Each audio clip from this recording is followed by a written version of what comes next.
Hey,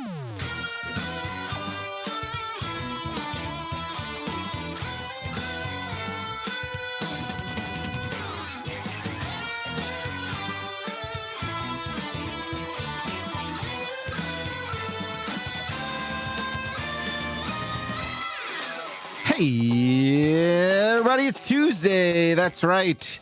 It's very Tuesday. It's the most Tuesday can be because it is August 11th, 2026. My name is Jeff Bacalar, and this is the Giant Bombcast. Thank you for tuning in your ear holes to our show. I'm joined by four gents that I'll get straight to introducing right now. Dan Reichert, Howard Hughes. Howard Hughes was a maniacal billionaire from the 50s and beyond. He made his name in film and later aviation, and was the inspiration for Mr. Burns, the casino episode where Marge gets obsessed with gambling and Mr. Burns grows a big beard and makes the spruce goose. It's a play on the spruce moose, you see. It's a plane. Move on. That is incorrect. Sorry, Jeff Grubb. How are you doing, buddy? I'm doing great. I made a lot of progress on my cabinet, my whole thing. Actually, the cabinets are pretty much done. Now we're moving on to other stuff. So I'm doing good. I'm handling things in my life. I got several new tools that I might use once every 15 years. So definitely worth the money. I'm not gonna lie. I also have a couple tools with the factory seal still on the package for that one day where I need a reciprocating saw. Right, I did get one that was like, oh yeah, this one's cheaper. I should get this one, and I was in a rush. I did not look. I'm like, oh, this one requires an actual air compressor, which would have added another $300 on top of it, so it would have been way more expensive. So I got a battery operated one instead, and I got to remember to return the air compressor one. I don't want to deal with an air compressor. I have one, but we'll talk more at the meeting. Okay. Mike Minotti, when was the last time you were in a hardware store, and what'd you fucking buy? Last time I was in a hardware store was when I was buying grilling stuff. Ace Hardware has a lot of good grilling stuff. They have a large spread of rubs and smoking utilities. It's a good place to get your pellets, actually. Although, I went to Lowe's recently because I had to get a hedge trimmer, and it like already broke. It already got warped just trying to take some branches off. It seems fucking busted, so I'm mad about that. I don't know. So yeah. I just picture you with safety goggles on, just doing everything. You know? Yeah. You think so? You think I'm a little baby? No. Maybe I also picture you like making a smoothie with safety goggles on for some reason. That's a funny visual. I want everyone to picture you making a smoothie. Yeah. Yeah, that's true. I did cut my finger somehow making ramen yesterday, and I don't know how. I was very confused by it. I don't know. I was not handling much sharp. I just made slightly fancier than just packaged ramen, and then I was eating it. I looked down, and there was all these shallow cuts on my index finger. And I'm like, what the hell is that? And then they started to bleed. I'm like, where did that come from? I even went to the kitchen and retraced my steps to try to figure out how I would have cut my finger a bunch. And I just don't know.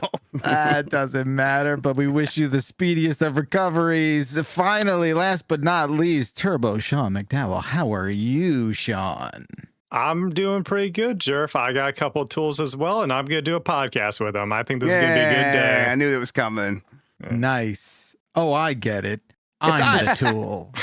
Howard Hughes was a big Rocketeer. I thought he was talking about like microphones and stuff, like computers. Nope, that's for a moment, I thought he meant a penis. Just no. Means we're all coming from different places, aren't we? Not the trees of mystery. Come on, bud. Oh boy, Lord, Michael. I want to bring that back. I feel like I stopped calling people a tool, and like that seems fun. You would be good good at it. I think you would deploy it well back on. Like, I think you would know when going it was needed. there. That guy's a tool. Yeah. You know? It's a good one. Harmless insult. Yeah. I'm not getting on that tool's boat. That's crazy. It doesn't have like a direct synonym either. You know, it's not like we replaced it with something. Like a tool is a certain type of guy. Right. You know? Right. Yeah. I mean, I feel like we replaced it with something we don't say anymore for a while there. No. But No. But then we thought better of that. I have a little show and tell. Okay, this will be perfect for audio listeners. Let's see. I'm going to describe it in detail because I was at the used game store, and there was some good stuff. I'll start with the slightly less interesting one here. But I got one of those store GameCube kiosks, one of the Nice. ones that they sold to like retailers. Okay. So volume 12, so it's got a bunch of weird demos there. But the exciting thing, I, for the first time in my life, in the wild, saw and bought a Wonder Swan. Look at Everybody. that. Look at this. Big ups to Gunpei. There you go. Okay. And yep. I got So a game let's for it. I got pretend. Puyo Puyo 2. So a Wonder Nice. Swan color, for people who don't know, Yes. when Gunpei Yokoi left Nintendo in Before the he late, was killed by the Yakuza.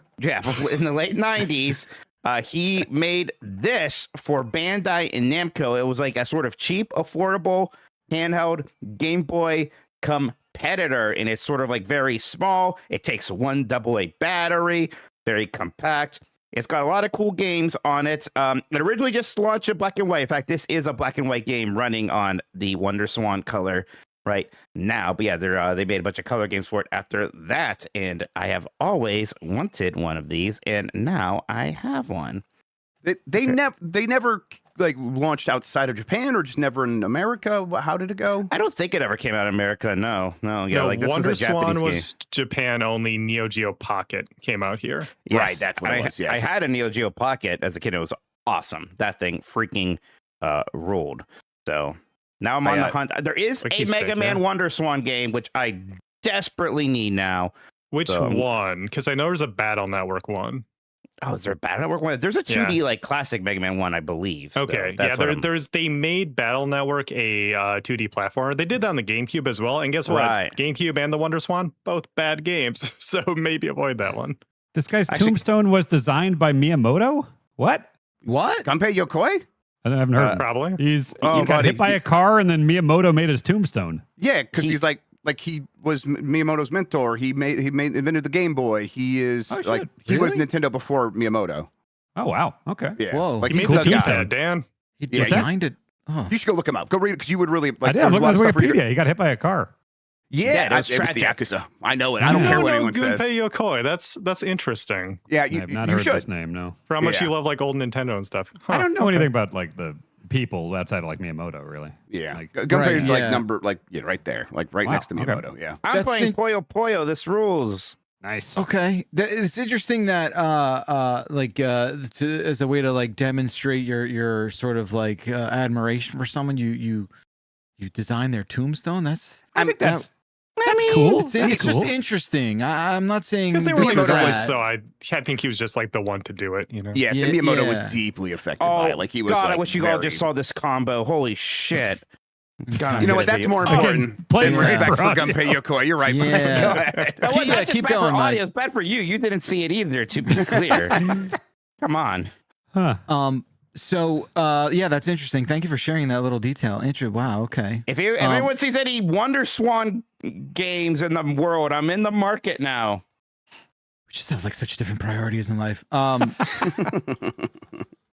yeah, where I you- realized this morning, I think there is something I'm realizing now that there is a Mandela effect now between me and you.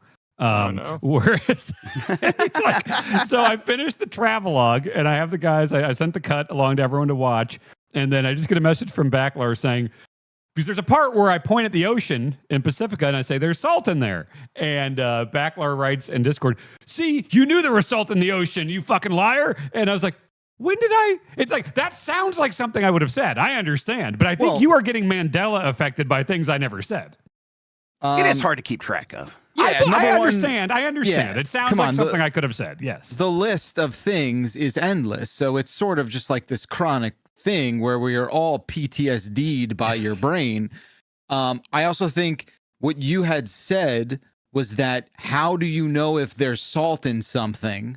And I guess that was if a it's just food right thing, a there food in the thing. name, Right. then A sure. food thing. Ocean. Silly of course, for that's me common to- knowledge. silly for me Nope. to have assumed that, of course, you would have known that salt water has salt in it. That I've Okay. got that figured out. I know that much. Yeah. So if here's anyone the can thing. like lend a little bit of charitability there, I you could probably understand how we understand got there. but how I we just think got there- there. As And Chad it just put it, wasn't there's a Dandela effect going on. As Well, Chad I just- believe- It's not a complicated assumption. Right. I believe yeah, this go was ahead. Go ahead, John. was this a PAX thing? Because I feel like this was something where you guys had this conversation and then I showed up later, which is why I didn't get the whole thing. I mean, where like Dan was like, you were talking about like salt and food and things being salty. And when talking about the ocean, Dan was like, I knew the ocean is salty. I didn't realize that there is salt in the water in the same way that there is whatever bullshit Dan said. That's how I remember that conversation. I don't remember going. what I said specifically, but I do know that there is salt usually in the the ocean, problem, and I've always Dan. known Yeah. that. But I do know that I've always known that there's salt in the ocean. I know that.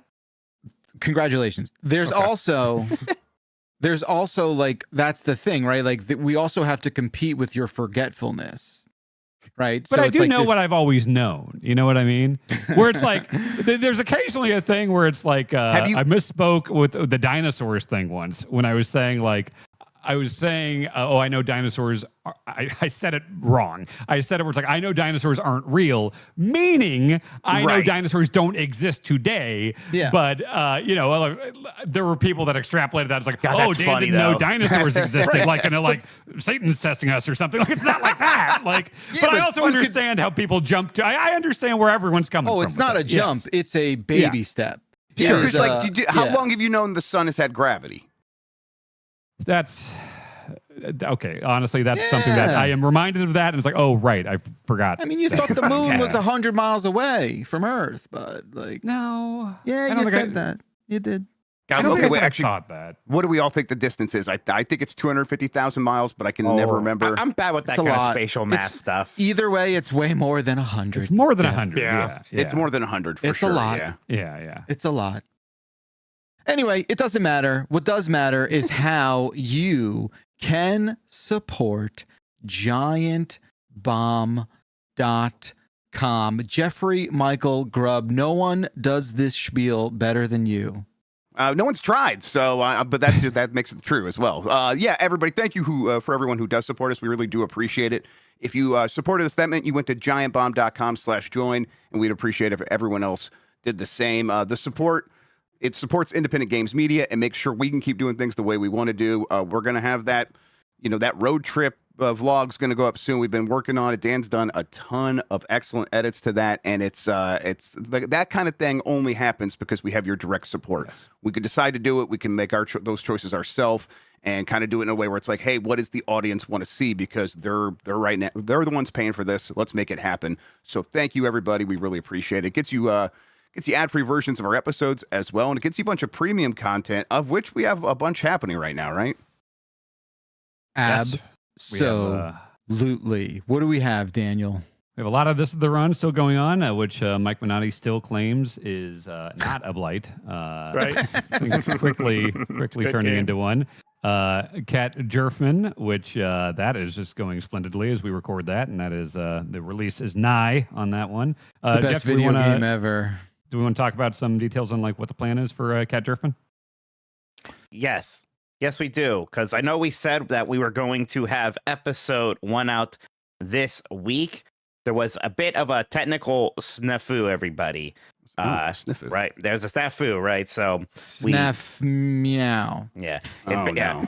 And basically we need to do episode 1 again is what that situation is. So we're kind of figuring that out. We're probably I think we decided we're probably gonna do it live for premium members next week. Tuesday is the plan for that. Right. But then I think it was Monday. Was it Monday? Okay, thank you. I can check the calendar while you continue to But it's talk, the Mike. usual Thank you. recording slot, which is Monday. That's right. That makes more It's sense. it's Monday. Yeah. Monday at Monday 3 Eastern. Yes. Monday at 3 p.m. Eastern, Right. so, and that'll be on the website. So giantbomb.com/chat. So come Monday, it'll be all right. Come Monday, Cat Jerfman will be holding you tight. So there we go. So we'll be doing that, and then we've recorded 4 more episodes, and everybody, it really is incredible. Just You stop would saying not "come believe. Monday." I don't like you saying "come Monday." Yes, Tuesday. It's not I a just- command. I just It don't- sounds like a It's spell. just- the ear feel there is all kinds of rancid. So Yeah, no, it's happening. Yes, Yeah. this Monday. Yeah, let's just say Monday. Yes, Do you know Monday can stop coming. Yes, You know what will snafu is come. an acronym Cat for? Jerfman. yes.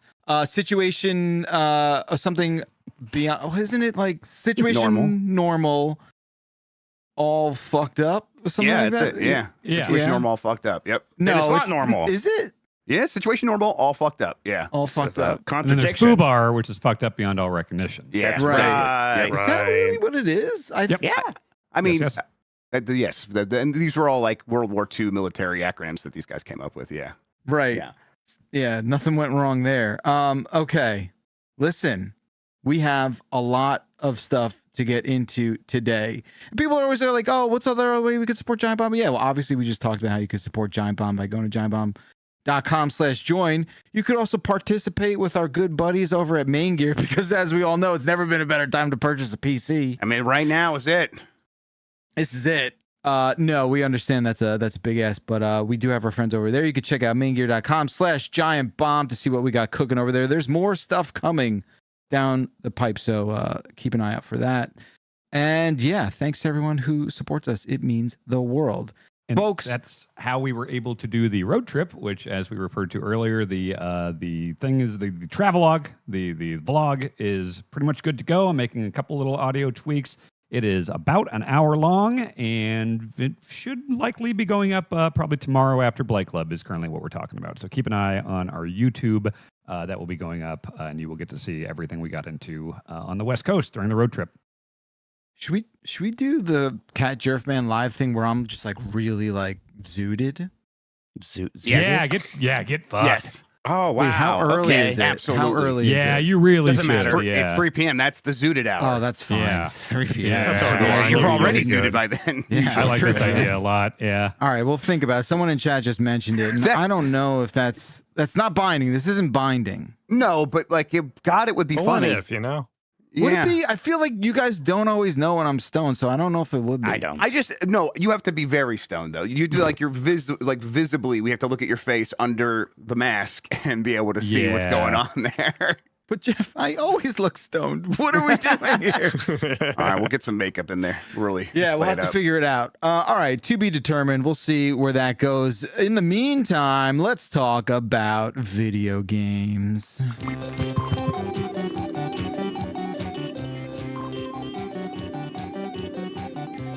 Video games, they're here. They're here forever, hopefully. I don't know. Maybe we'll be telling different stories to our grandkids at this rate. All right, so let's go around the room here. Grub, you've been playing something called Flippin Heck. Yeah, Backler. I was going to ask, have you heard about this one? This is No, another pinball game. They're popping off like crazy. What's going on? What's happening? So I'm going to give you Is the it pitch me? on this one. It might be you. I think it might be. They're probably trying to rush and get it ready before Pinball Week. That would be my Right. guess. Everyone's They know in. that they know that you're going to be the kingmaker that week, and they're trying to be ready for you. Makes sense. What if you had a pinball machine in the inscription room? That's what this is. So, Okay. the character, main character, his whole thing is he's always wanted to like build a pinball machine or design a pinball machine. He kind of orders a starter kit and he puts it in like next to his bed, and then he gets in bed and the bed falls through the floor along with the pinball machine, and he's stuck in like a little like cave tunnel thing, and he's just down there with the computer. Some like there's a vent that you can't open, you can't access the computer either. There's some like weird I don't know, like elemental things, like a chemistry kit, but like maybe a little bit more satanic. And then there's the pinball machine in the corner, and you have one pinball that you can like get out of a jar, and you put it in the pinball machine, and you start playing it. And as you're playing it, the pinball itself gets imbued with magic. And as long as you do the right things in the pinball machine to sort of lock the magic into the ball, which is like usually like there's an altar and you have to get it into the altar, you can then take the ball out of the machine, put it in that chemistry set thing, and then that will like power the computer. And now you can get into the computer and upgrade the pinball machine and add more things to it. And then clearly this is like unlocking more exploratory discovery things you can do in the little room you're in, and I'm assuming eventually I'm going to be able to get into that vent and stuff like that. The key is like going back and forth between these two states of like inside the pinball machine playing the pinball game versus now using those pinballs to unlock things in the world, and that works very, very well. I'm super into that already. Immediately I understood what they were going for, and I thought they were doing a good job with it. I think the pinball is itself, the physics of it is 90% there, maybe it's like feels more on the, like, if we have the spectrum, a little bit more on the video pinball side of things than trying to accurately represent what pinball really feels like. Sure. It's not unfun. Like, it feels good enough, but it's like I'm at a point where when I'm playing pinball in a video game, I really want to feel the physics of it. I know we're capable of doing that.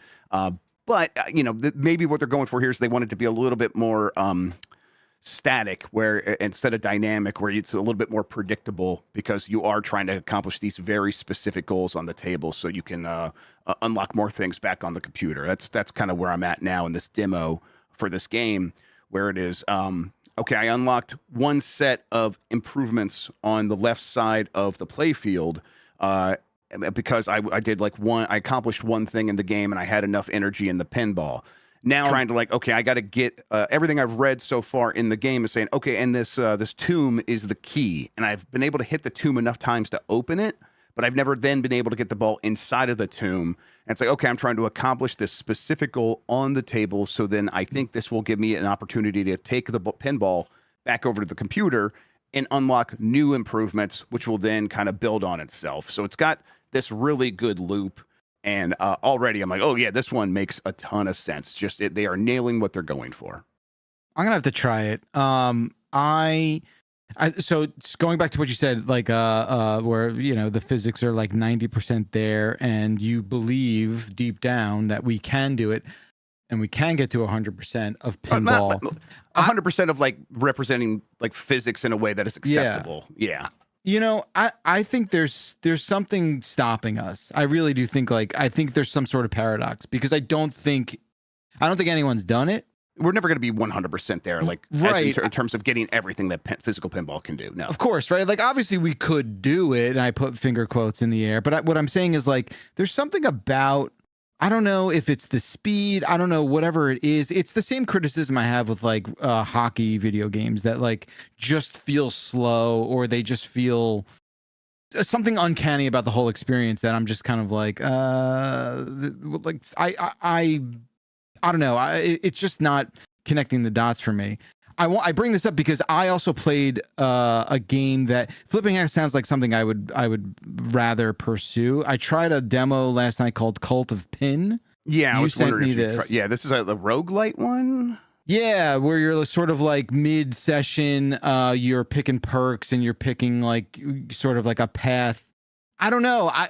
It was just the demo. There was this, like, overwhelming amount of finessing and decision making that I'm doing in between these boss battles. You basically have to, like, destroy all the bumpers on the playfield, and then once you destroy those bumpers, a boss bumper shows up, and then you have to, like, defeat that boss bumper. I think the reason I seek out virtual pinball is because that does things that the analog pinball can't, right? Like, right. You're gonna make the board grow an alien out of the middle of it. That's cool. You're gonna have it be dynamic and change in ways that, like, obviously real pinball can't, and that's what I seek out, and that's what I find interesting. But I think the gap between, like, the real sort of experience is kind of what keeps me a bit sort of disinterested. Either way, I think I'm gonna try out more of this Cult of Pin sort of, like, longer term. Maybe the full game has, like, a smoother sort of path. But I was a bit turned off at the kind of, like, decision paralysis that I experienced in a front-loaded kind of way, where I was just like, you're throwing so much stuff at me right now. And maybe it's just a me thing. I like a tutorial that sort of, like, doesn't tell you, it shows you, right? Where you're just not bombarded with like text screen after text screen. It's like, I get it. Like, this is the way you found it to be the most lucid in terms of disseminating, like, how this loop works. For me, I have to, like, see it. I have to realize it as I'm playing it. And Cult of Pin kind of does not do that. I will try out Flippin Heck. I like what I've seen in this trailer here. It was the opposite experience, where it's just like, immediately I'm like, oh yeah, I get this. They're doing cool stuff, and I am curious to see what I can do, what else I can do with this table, what else I can unlock. And it's got the lo-fi vibe to it, not like PS1 graphics, but yeah. I was trying to figure out, like, okay, this is like that game that I played last year. What was it? It's like Clover Pit, but with a pinball table. That's what's going on here. Yeah, a little bit. Yeah. that's interesting to me because my least favorite thing about Clover Pit was the fact that it's just a slot machine. You don't really play a game per se in the way that you did say Balatro. Yep. And so replacing that with something that you actually play and it's a game within a game, then you have all the meta stuff of trying to do the escape room stuff. Flippin Heck seems really cool. I want to check this out too. Yeah, I think everyone would probably be into this. It's only a demo, but wait, is it? Oh yeah, no, it's out today, or yeah, it was out 2 days ago. Excuse me, August 9th. It says coming soon on yeah. on Steam. Okay. Well, then what is this release date on the top right there? I was confused by that. You're right. I think there's something going on here with the store page. Yeah. Okay. Yeah, it just is Hopefully coming it's out soon. For me, sounds like Kirby Pinball still king of virtual pinball. Look, Hell no yeah. one said anything that it Honestly, couldn't. Yeah. I think like the Mount Rushmore is probably Sonic Spinball, Metroid Pinball. Metroid's awesome. That Mario one's not bad on Game Boy Advance. Oh, everyone hates that one I actually. don't know if I played Yeah, that. it's not great. Yeah. Yeah, it's considered bad. I never played it. It's It considered feels like it. bad. good. I like it, but it's not great. Oh, It okay. feels Yeah, I think- good, but it's not much of a pinball game. Also, Sonic Spinball's ass, dog. It's That game bad, is but it's terrible. like It's not Okay, great. okay, just making It's sure. not memorable. yeah, Yeah. yeah. Come on, Yeah, this is my Metroid mountain. Prime Pinball is. Yeah. Did we mention that one? I'm sorry. Yeah, Yeah, that we one. did. That one's That's great. a good one. Did you Yeah. ever play like Alien Crush and Demon Crush or whatever? The TurboGrafx ones, Jerf. No. They're well regarded. Those are a whole thing. Gentlemen, Yeah. I'm not just saying this as a fan of the series. Pokemon Pinball Ruby and Sapphire It is is- the best It's video good. game Those are pinball awesome. game. It's really good. Yeah. I was It's playing really that on good. the AYN Thor, and it was great. Yeah. Honestly, Yeah. the one I played the most is probably Space Cadet 3D Pinball on Windows. It's Yeah. great. Yeah. Makes and sense. the fucking Zen, like the Super Score. I've always loved the Super Yeah. Score concept of like a score of all these tables together that you can compete on. Yeah, those were fantastic on the 360. Man, Cool. that cat. I don't know. It's something about pinball is like really great. I guess everyone just It's like loves neat. it. Yeah, just, we should have a uh, whole week about it. It's just being first to that stuff. It's a lot of like responsibility. Yeah, and I man, feel like that's the weight on your shoulders, bud. Mhm. I just hate. It's a lot of Atlas. pressure. It's just a First lot of person pressure. who ever liked pinball. It's incredible. Yep. And popularized. Oh, I can't. There's too many things to go down the list. It was back lower than the Who. Yeah. Right. Right. You're the That's pinball exactly wizard right. they were singing about, I Mhm. think. Yeah, I was alive. Agent deaf dumb. 64. Spies never die. What the hell is this, Grub? It's GoldenEye. It's like if it's someone just made a GoldenEye today, and it plays just like that. It has when you aim down sights or whatever, you stop and the reticle shows up, and you can fling it across the screen like GoldenEye. I played with mouse and keyboard. The first thing I did was hop into multiplayer. It is, you run forward and there's a gun and some ammo on the floor, and you can pick it up and you decide like what class of weapons you're going to find on the map. And we were playing with handguns, and I'm like, okay, I want to go try to find the Magnum, and I found the place where the vest spawned. So I was kind of camping out for that, waiting for that to happen. I'd go get it and kill a bunch of people, and I won all my matches, of course. That I Important played. questions. Is the pause screen a watch? God, you know what? I'm trying to remember if I saw that. I bet it is, Okay. but I don't know if I paused because at least in multiplayer, it was bringing up like a menu to like handle the multiplayer stuff.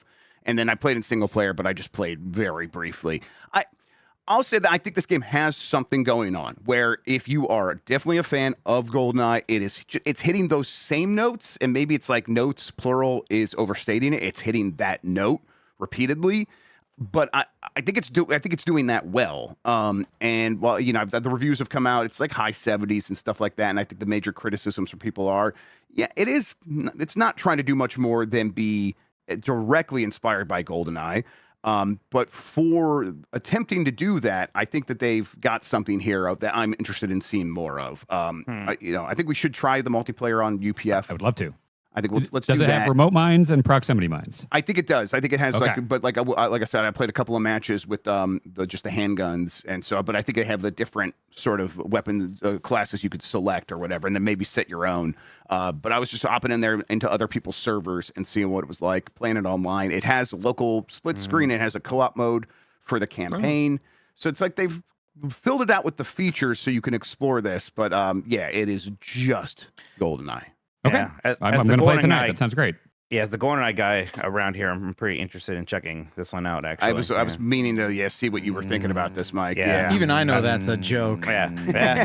I also picked up The World Is Not Enough complete in box this Oh, yeah. weekend. Nice. Yeah. Yeah, see, I've been going hard. Christmas only comes once a year. That's the last line of the movie. No, That's I good. thought Christmas only came once a year. That's right. Wow, I thought it only comes on Monday. Mhm. I wish I didn't know that. It's not true. Damn it. Yeah, that game's not great. Tomorrow Never Dies and World's not enough. It's just like, man, I remember It's everybody interesting, was like, good. it's been reevaluated lately. People speak very kindly of this game now, Dan. It's I interesting. wouldn't even I'm say curious. reevaluated. I've always preferred The World's Not Enough That's insane. I've never heard Since a anyone kid, say that. when they I first remember came out. everybody was desperate for the next GoldenEye back then, and everyone thought it was going to be Tomorrow Never Dies, and then no one liked that. And then the Mission Impossible game. I remember like all the magazines and stuff being like, this is going to be the heir apparent to GoldenEye, and that was not good. And then it turned out the actual heir apparent was Perfect Dark. But Mission and then Impossible Time did Splitters. some interesting things though. It leaned into the gadgets pretty hard, and the way you could like interact with them was cool. Unfortunately, everything else about the game was not good.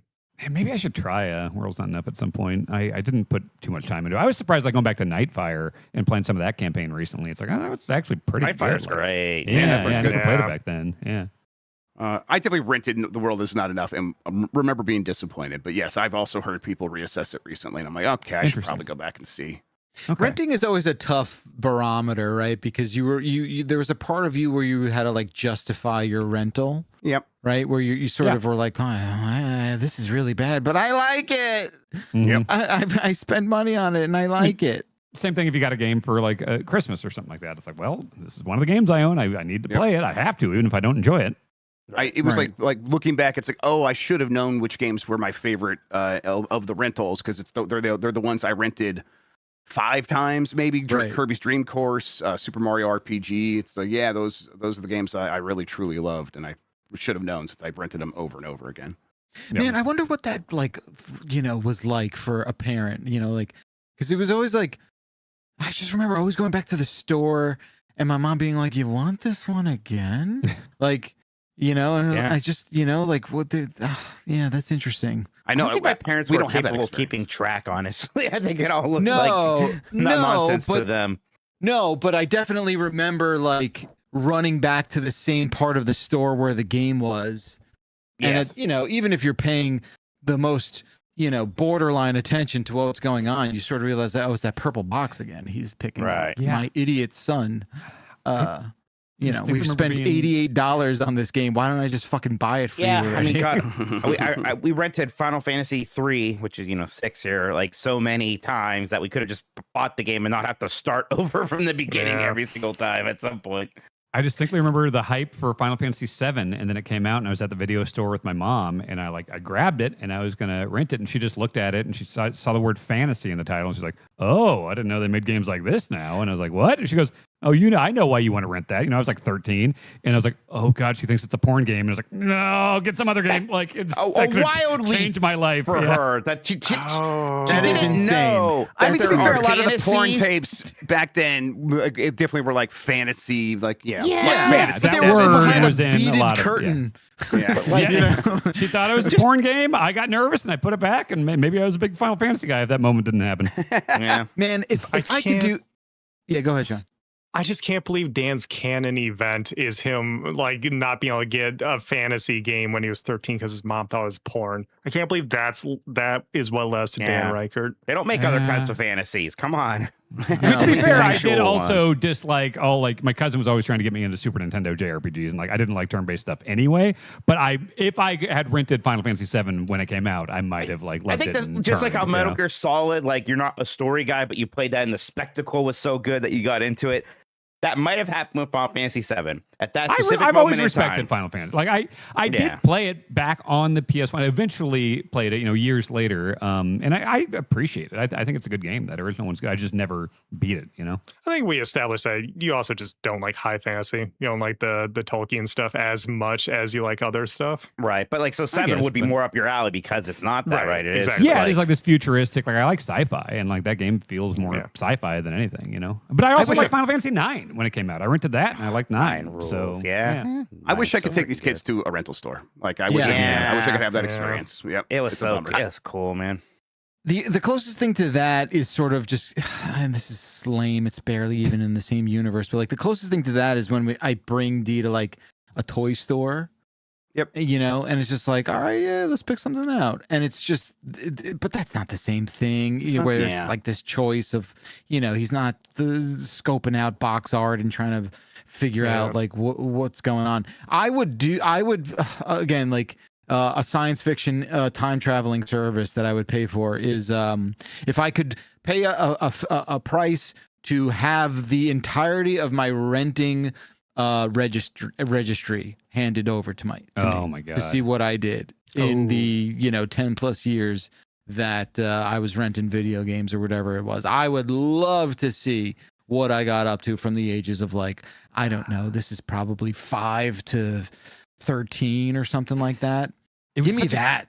It was such a crapshoot. Like I did love the just box art thing. Like I remember renting General Chaos for the Genesis, just because it's like, oh, that's a cool name, and the cover is just like two dudes yelling at each other. Like this seems like a cool game. It's like a Mad Magazine illustration, the box art, and then it's like a real time strategy game or something. Which, as a Genesis kid, I did. It's like, what the fuck is this even? Like a cursor on my screen? Like this is insane.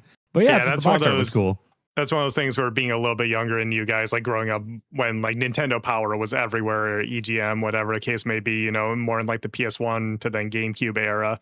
Like I could go to a rental store and I was like, oh, I already saw that this got like a 5-star review. And so it was a great way to like go in, pick up the game, you know, for $5 for a weekend or whatever. And like, cause that's all I could get games with. That's all I could afford. So like, it was nice that we eventually got that sweet spot of I can read a review. I know that's good. I'll pick it up and I'll have a great weekend with it. I do remember Nintendo Power driving my decision making a little bit from the top 20. Right? Like I remember which is the the driving ideology behind the Bomb 12. But I remember looking at that list and sort of like justifying my rental decisions in some way. What I think would really work is if I had my face like blasted with like every box art from NES. We'll get right? that. Like, yeah, Some we got wild that. stuff. Don't worry, we got that. But like, give me all 700 whatever games. How many NES games were there? 700, something like that. It's like US release is probably around 700-800, something like that. Just like flip book my, a Clockwork Orange style, like 4 seconds of each game. And I want to, and then I will recognize box art, and that's how I'll know. Backlog, you're describing part of the appeal of like all the shit I do with like emulation. So I feel like Grub knows this too, where it's like setting up the Steam machine, where it's like here's every NES or every Genesis game like organized by box art, and you can favorite stuff by like just the ones you played and stuff like that. You know? I definitely have it like set up somewhere, probably on the main cabinet downstairs. But I'm sure I have this. I could do this. I'm just. You know what's really not fucking realizing cool? It. Yeah. Emulation Station does a deal where on the main menu, so Emulation Station is an app you launch. It's like a front end for all of your ROMs and everything. And you hit X and it launches a screensaver. And so it's like all of your ROMs. And so it's like it downloads little videos of each one. And it's just the coolest screensaver. And like you can hit A on any of them. Like some arcade game pops up. Like, what the fuck is that? You hit A and you're just playing it right away. Like, I love that. My buddy's even like, my buddy who kind of does a lot of like the house parties around here has that set up just kind of as background stuff now. And it's really neat even. Yeah. It's not Bionic Commando. What's it's something Commando. What was the NES There's just game? Commando. There's just Commando. The helicopter drops you off and then you wave and you're killing everyone. What's the game? And maybe it doesn't have command in it. What's the game where like you're like this little car? Master Blaster? Jack Master. No, it's Master Blast. Oh, where you get out of the car, where there's top down and there's I'm like, he's talking about Master Blaster. You know, they made a bunch of like newer Master Blasters that are really good. Actually, Blaster Master. Yeah. Blaster That's a good Master, one. That's a good one. I used to get that mixed up with Math Blaster. Math Blaster, That's one that it all mixes up in my brain, I know I rented this a dozen times for sure. It's a game. Joe and Mac was my rental game. I never owned Joe and Mac, but I would rent it all the time. Adventure Island. I first borrowed it from a man down the street, which sounds more ominous than it is. but then, we rented it a bunch. Island? Yeah. Oh no. Yeah, I don't know. I don't like that. There's so much. I have to climb out of the hole. That would happen where it's like my mom was a waitress at Macaroni Grill when I was growing up, and she had a fellow waiter who was like just giving us stuff away. She's like, "I'm too old for video games. Doesn't your kid have a Genesis or whatever?" And she's like, "Yeah." And so I got he gave me Pat Riley basketball for the Genesis. And so I remember as a kid, like I'm like 7 or 8 years old, and I'm just like really into Pat Riley basketball. Uh-huh. Her waiter friend gave it to me. It's no Tony La Russa's baseball, but of course, or Bill Laimbeer's combat basketball. Yeah, of course. Yeah. Oh, Lakers versus Celtics was Genesis, right? Or so that was that, right? Like that might have a super version too. I think it was, I feel like I played it on generation. God, we had Carvelo's a betting challenge. My dad did have a Commodore 64, and we had a Dr. J versus Larry Bird. Yes, was that I had it? that I used to as play well. the shit out of that. Where you could break the backboard, and a little guy came in and swooped it up. Yeah. Yep, definitely. Wow. Okay. All right. Abort. We have to. I'm Tommy sorry. Lasorda's. Thank you. Tommy Lasorda's baseball. Yeah. Hell yeah. God, I've been seeing a lot of clips of Tommy Lasorda like getting really mad at the Philly Fanatic, and it's just so good. Isn't that It's from great. Naked Gun? It was real, apparently, too. Apparently, he fucking hated that guy. Remember that game where Reggie Jackson turned into a robot and tried to kill the queen? Killed the queen. Oh man, that's great. Okay, pivot. Dan, you're playing more of the new Halo Evolved campaign. Halo campaign Evolved. What do you think? Yeah, I beat the main campaign with Kayla. It was her first time playing Halo, so We have an email about that later. What's that? Oh, got an email? Okay. Yeah, but what things she said during that stream, so we'll get to that. Oh, sure. cool. Oh, good. Okay, great. Oh, no. So yeah, it holds up. It's fucking great. She had never played it before. It's like the same experiment we did with like Gears. She never had an Xbox, and so like we played through all the Gears recently. Played through Halo, and like it holds up. It's fun as hell. It's like one thing that really stuck with both of us is like this is the best grenade in the history of video games. I remember because the sticky. Which one? Yeah, because like before that, like just the grenade, either the plasma. I mean, the plasma is better, but like the frag too. Just because the ragdolling and everything is awesome, but also And it's even not just that the far arc, from the bounce, everything. Yeah. Yes, everything's perfect. And like I also remember like being a console gamer, like everything like Medal of Honor or GoldenEye, a grenade was something you had to cycle to, you know? And it's like that really takes away the moment of like, here's a cluster, I'm gonna act now. Halo was the first time I remember pressing a dedicated grenade button and being like, oh, this changes everything. This is fucking great. Do you remember the last remake? Because it was in the Kinect era. It was you could scream, throw grenade. God, Your feet connect. Oh, that's fucking right. dumb. Yeah. Jesus Christ. Yeah. It holds up great. I mean, it looks really good. I wish there was multiplayer, but it kind of makes me want to like mess around with Master Collection more. And now I want to play Halo 2 with Kayla, but like I saw people in the chat saying that there's rumors of like a 2 remake. So like maybe do I wait? How's this Or one do I- doing? This one's not doing great. How is it doing? Oh, really? Because- Not doing It's not great. doing great.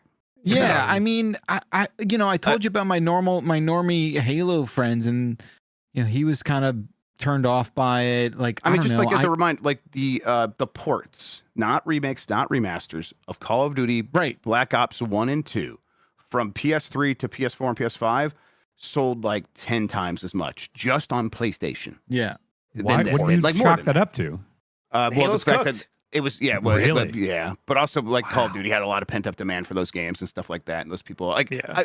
I chalk it up to nostalgia for 2010 stuff is through the roof. Nostalgia for early 2000 stuff is old shit, and it doesn't matter anymore. Interesting. Yeah, I mean, Halo- we're all Halo- turning 40 now, right? Like we had our time in our I mean, 30s where we were in you the are target turning 40. demographic. You are turning 40. Okay, we're all in the you my point leave is, other people out of it. yeah, it is like You're the look, only one here turning 40. That's what I say. We were riding high there for a bit. They were remaking all this shit that was relevant to us that we were all excited about. We were the target demographic for a while there. That is it's getting to a point where I'm gonna stop expecting them to remake PS2 games all the time. I just don't think people are gonna care as much anymore. I've always found that there's like a 15-year thing where it's like I remember like when I started that Game Informer like 09, like all the stuff like it was like NES stuff. Like people like really reacted to NES stuff, and quickly that became like 64 era stuff. So it's like it always felt like 15 years behind the current date is where that like nostalgia sweet spot is. I mean, Yeah, that's because where we're at. that's when the kids who grew up with it are now adults entering the Have money. workforce, and like Mhm. they're in their like early to mid 20s. Yeah, that checks out. Assassin's Creed Black Flag Resynced also sold way more than Halo campaign evolved. Yeah, Like, because and I'll say what everyone knows and is thinking. Halo's not interesting. It never was. I wasn't gonna say that. That's weird. It certainly probably isn't as interesting to a large group of people without the multiplayer. It's kind of it's kind of wild they didn't do the multiplayer. I It's get it's a lot more aging- work, but God. It is It was aging never like interesting. it is aging like a used diaper in the sun. Okay. Okay, This- okay. this I fucking never cared about disagree. Halo all that much personally. Yeah. Hold I was never a Hold huge up. Halo guy either, but like Same. it's still very fun. Oh, yeah. Sure. Oh, yes. I don't know. Apparently not. I mean, like, I enjoyed the first one when I played it on the Xbox. It felt truly revolutionary. I will stand by that 150%. I played it. I finished it incredibly quickly. And then it was just rinse and repeat forever and ever and ever. And if you think that I just don't think there's like a widespread appeal for that kind of nostalgia when you look back at the source stuff, and it just like wasn't that. If there's Halo nostalgia to be mined, this was obviously the wrong way to do it. Of course, it's no multiplayer. Remaking the campaign without the multiplayer. Sure, yeah. I've definitely, like, in the last week seen like social media posts from people who have nothing to do with video games talking about, man, remember Halo 3? Nothing was ever better than that. We were playing multiplayer nonstop. Right? What was that? What's that? ODST was after 3. Yes. That was a good campaign, yeah. Like, why didn't they just remake Halo 3 with its multiplayer, which never got a remake yet? Like, I feel like that maybe would have had some juice to it. Okay. Back up. There's a few things here. One, Halo is closer to a boomer shooter than it is being a modern game, and that's why old people like it. And I love the Halo franchise. I love those games. Not too long ago, before Infinite came out, I had 2 friends who had never played them, so I kind of did what Dan did, and what he likes to do with Kayla, and I played through the series with my friends, and they loved it too. They thought it was great. Those Halo campaigns are still good. I don't care what anyone says about them. They're still very much fun to play with your friends. The multiplayer obviously is a huge part of it, and they brought that back with Master Chief Collection. That's why they're not going to do the multiplayer remaster or whatever like that, because the Master Chief Collection is there, and they should be putting that on more platforms. And if they do focus on multiplayer, I think they should. And also, I was going to get in there that Dan, Halo 2 Anniversary is very good. Like, the Halo 1 Anniversary sucked, but Halo 2 Anniversary is basically what this game is, what Campaign Evolved is. Is this the one in the Master Chief Collection? Yes, that is in the Master Chief I did play through that. I played through that with Bonk years ago, and we're having a really good time. And it has like all the like new awesome cutscenes and everything like that, and like it just looks better. It's an awesome way to play that game. And I think that the reason that they put this project out is because they just needed a quick and dirty project to get this studio used to Unreal Engine. I think that's all it was. And Halo 1, it's kind of hard to mess up that campaign. It's easy to improve it because there were some obvious sore spots, and that's why we have this product now. Now, I noticed the Halo Studios logo at the beginning. Is that just a rebranding of 343? Like, it's 343 no more? Yeah, they renamed it. Yep. Okay, same team though, right? Yep. There's been a lot of changeover recently. Yeah. Okay.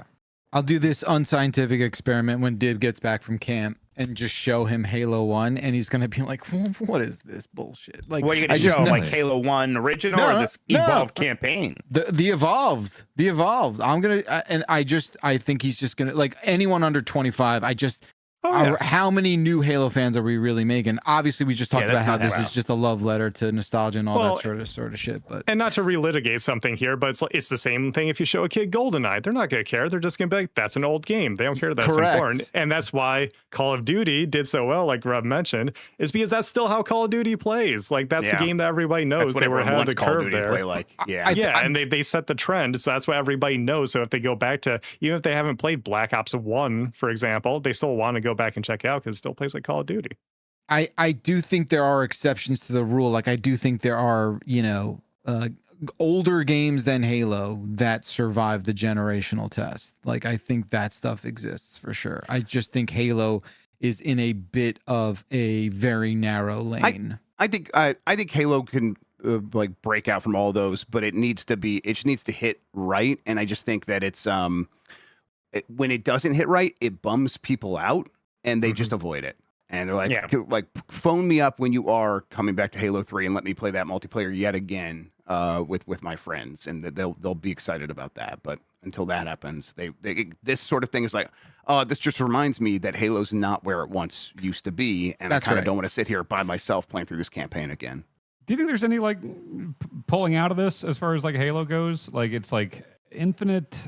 Was Infinite okay? I remember playing through Infinite solo and enjoying it.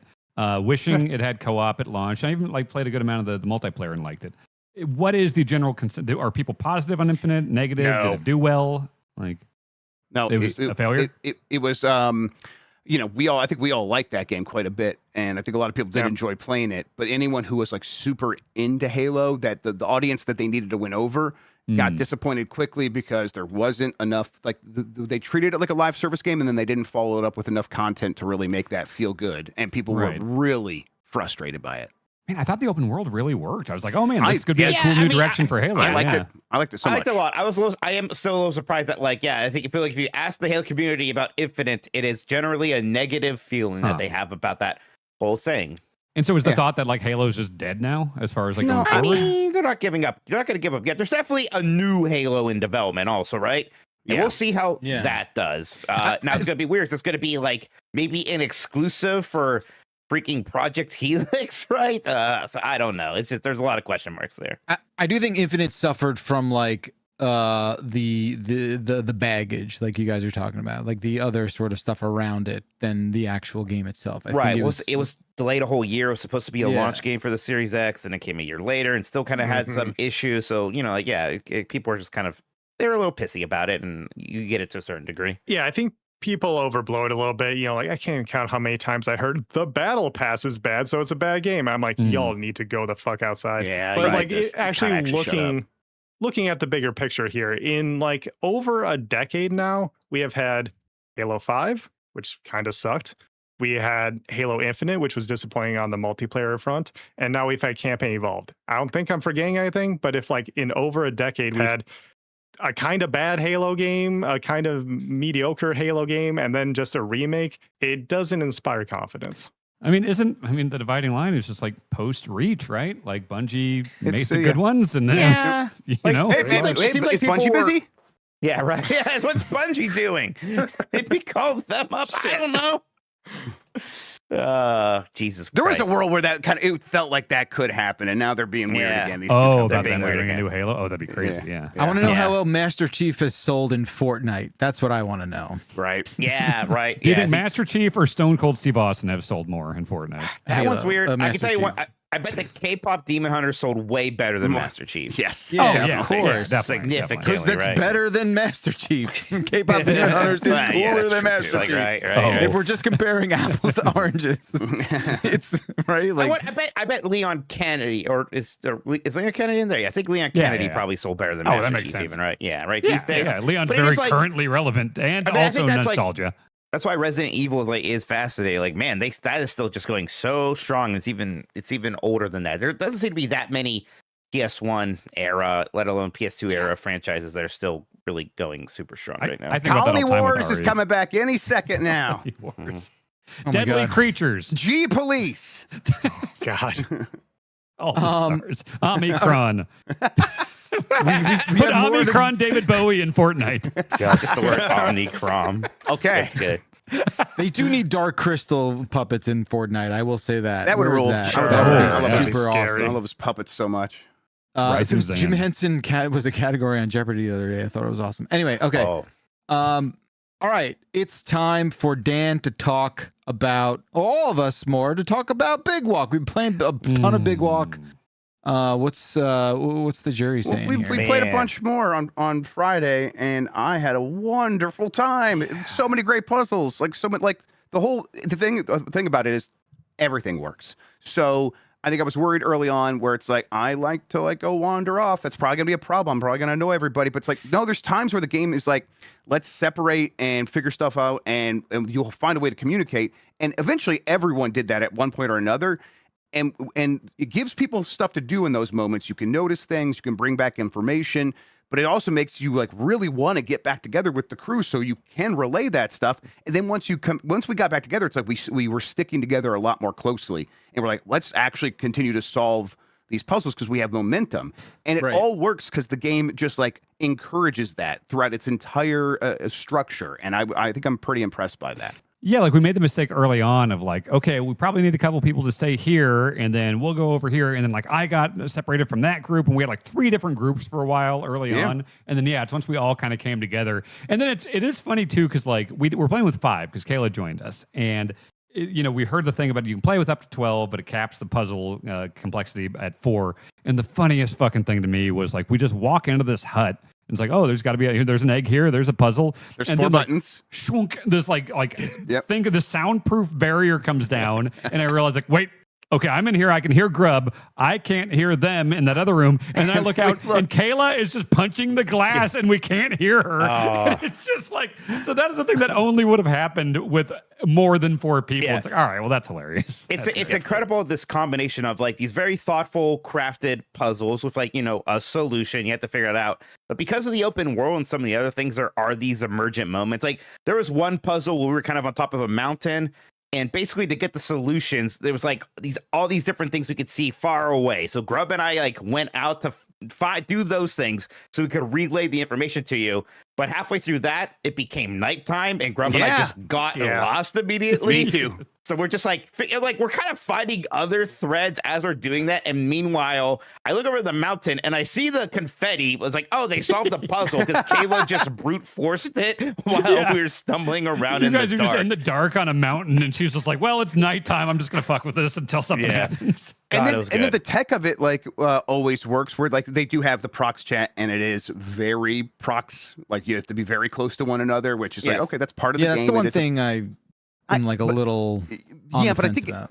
it makes sense once you start like noticing some of the other stuff of like, oh, it is the whole point is to stay close, and once you're far apart, you are supposed to find other ways to communicate, and it's using body language, it's using these signs or whatever, using the telescope to like look at someone across the world at a sign. But then it's like it gives you these moments of I would get a little bit far away, and I'm like, wait, do I hear somebody? I'm like, hello, and then I hear the echo off the canyon of my own voice coming back to me, and I'm like, oh, okay, that made me just feel one like way more lonely, and but two, it's like, okay, maybe they can hear it. I'll try to shout and see if they can hear my echo. I have no idea if they could, but yeah, it was really cool. And then like me and Mike stumbled around in the dark. Like we must have gone past each other like multiple times because I found some stuff that you had found. We talked about it. I'm like, yeah, I had no idea because it gets pitch black. And these barriers of the sound barrier and the vision barrier of like you just can't see at night. Even if you have a flashlight, it's like a small little area it's going to light up. It does force you to like really consider how we are going to plot out our adventure. Like, okay, it's going to be nighttime soon. What should we do? And I like thinking about those things. Yeah, and some of the puzzles too, like even though it does the kind of capping out at 4, like there are ones where it doesn't mean someone's going to be useless in all of them. Like, for instance, there was the one that we thought was like a minesweeper thing at first, where it's like you got to memorize which of these posts are good and which ones are bad, and you have to hit all the good ones and none of the bad ones. And that's a very easy one with like 5 or more people. You could be like, all right, split up, everyone take a section or whatever, and like more than 4 can be involved with that. Yep. So I would not be scared off by like puzzles being capped at 4 complexity, Without spoiling anything, the one with the kind of where we're each in a room with a speaker, that was my favorite. God, that was such so funny. Good puzzle, and it was so freaking funny. And what was that like was from your hell to perspective, Sean? produce. Yeah. Oh my God. Like, yeah, you mentioned the soundproof divider thing. I didn't realize what was happening because, okay, so like peek behind the curtain. When I'm on production, I have all these guys on Discord so I can hear everybody because I can't rely on prox chat. And so like they get in that room with the soundproof divider. I'm like, oh God, who's on what screen? Like who can hear who? Oh, Kayla's locked out so they can't hear Kayla. Like how do I divide this? And then you get in the room, with the speakers where like you have the intercom, so you have to like relay information down the chain. I'm like, what is the fucking order here? I have no idea who's talking to who. And so I had to like piece together in the moment who was talking to who. And it's funny because like I knew who was talking to me. I didn't even know who I was talking to. You were talking to me. Really? I was only hearing Grub, and I was like, I'm just talking into a speaker at, I don't know, Jan, Kayla, Mike, I don't know. Yeah, I was like telling you, Dan, and I'm like, I think I'm talking to Jan right now because Mike's like, Jan needs to know. Oh, you were hearing Jan. That's why you kept talking about what Jan had. That made so more you sense. would tell me something that I would have to tell Jan. So, eventually you guys pieced it together, and so I was able to piece together who is talking to who. It was very because like Mike's like, we got all the information, but Jan forgot to tell me, and I'm like, I swear I told the next person to tell you, and it's like, oh, it was very fun to be frustrated in that way. It's like a good idea. Freaking good. Chat here says you have to finish this game. We're gonna have so many of these moments. I have heard the ending is incredible. I think Hanson said it's like game endings don't get better than this. We got to keep going with this group. Kayla said she can do Thursday. I think we're planning on trying to do some more on Thursday. So I mean, this is one of my favorite game experiences of the year. This is definitely going to be in my top 10. We got to see this one through. Yeah, absolutely. 1,000,000%. And God, like, There's Spies, man. It's just like you're on a puzzle, An you're island. on an island with a bunch of puzzles, but they found a great way of making that a multiplayer experience. It's awesome. And it was like in that remember, like realizing like we got pretty far there at the end of that last stream, and I'm like, we're gonna have to like go through and do all this stuff again to get back around here. Like finding that shortcut at the last second, I'm like, all right, great. That was we can so just funny watching that. go through the door right there at the last moment, and now we'll be able to pick up from where we left off. So, I love it. looking forward to Love it. it. Excellent. All right. Moving along, we have been playing a lot of games, it turns out. Mike, tell us about your Final Fantasy Switch 2 experience. Yeah, so I've been a big Final Fantasy 14 fan for a while now. It's been harder to find time to play it the last couple years, right? You know, been busy with all this fun giant bomb stuff. And also the last expansion wasn't my favorite anyway, so it was easy to take a break. But it means that I kind of fall behind. So, you know, like this game, there's a lot of stuff you can do in this game, but the main thing is the main scenario quest line, the main story quest, the MSQ.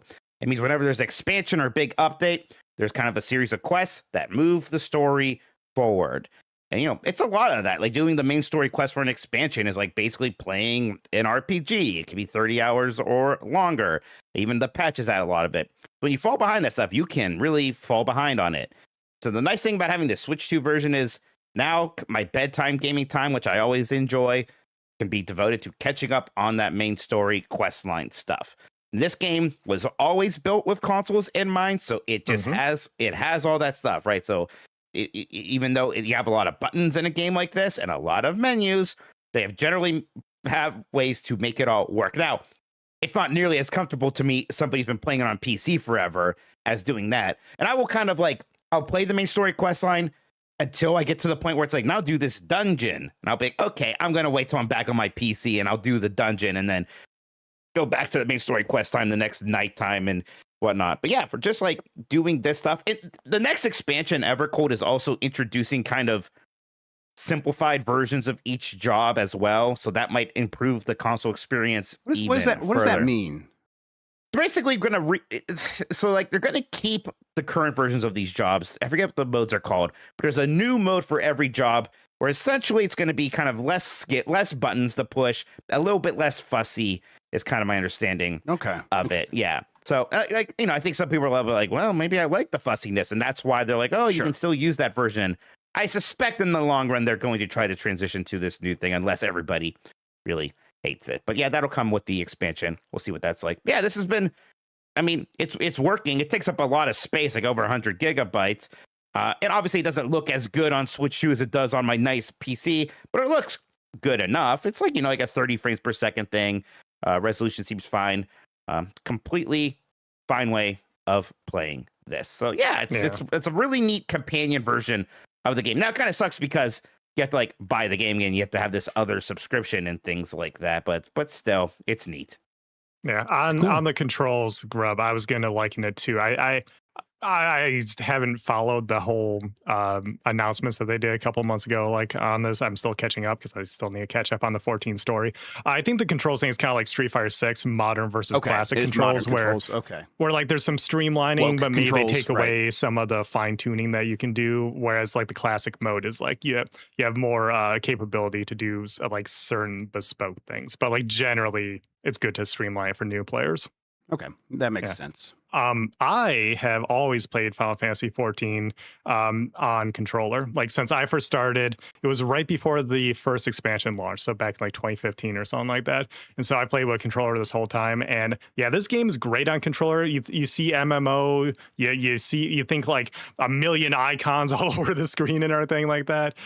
They found a really elegant way to do it, where if you hold combinations of left trigger, right trigger, or both, then your D-pad and face buttons become the buttons they use for skills. So by doing different combinations of like holding them or pressing them in certain orders, you can have, it's like 48 different buttons or something like that. So it's a really elegant way to do it. And I have used that to also play, like I would stream it from my PS4 to my Vita back in the day for like some bedtime gaming. In the day a little bit, yeah. Yeah, and then eventually we got to the Steam Deck, and then now with the Switch 2 version, it's just like the most convenient way to do it. Just a native version of the game that sorry if I missed it, Mike. It runs well. Like it seems to be like holding Runs up. well. And Like everything. I said, it's a lower frame. I don't know if it's exactly 30 or something. It's clearly not 60 frames per second. I'll say that. But again, playing portably, doing stuff, it is certainly good enough. Okay, cool. Because that's just like going to be the most convenient way to play it if you do want to play on portable. So I'm excited to try this out at some point. I might do that when I'm like getting caught up on the in between stuff between the major story missions.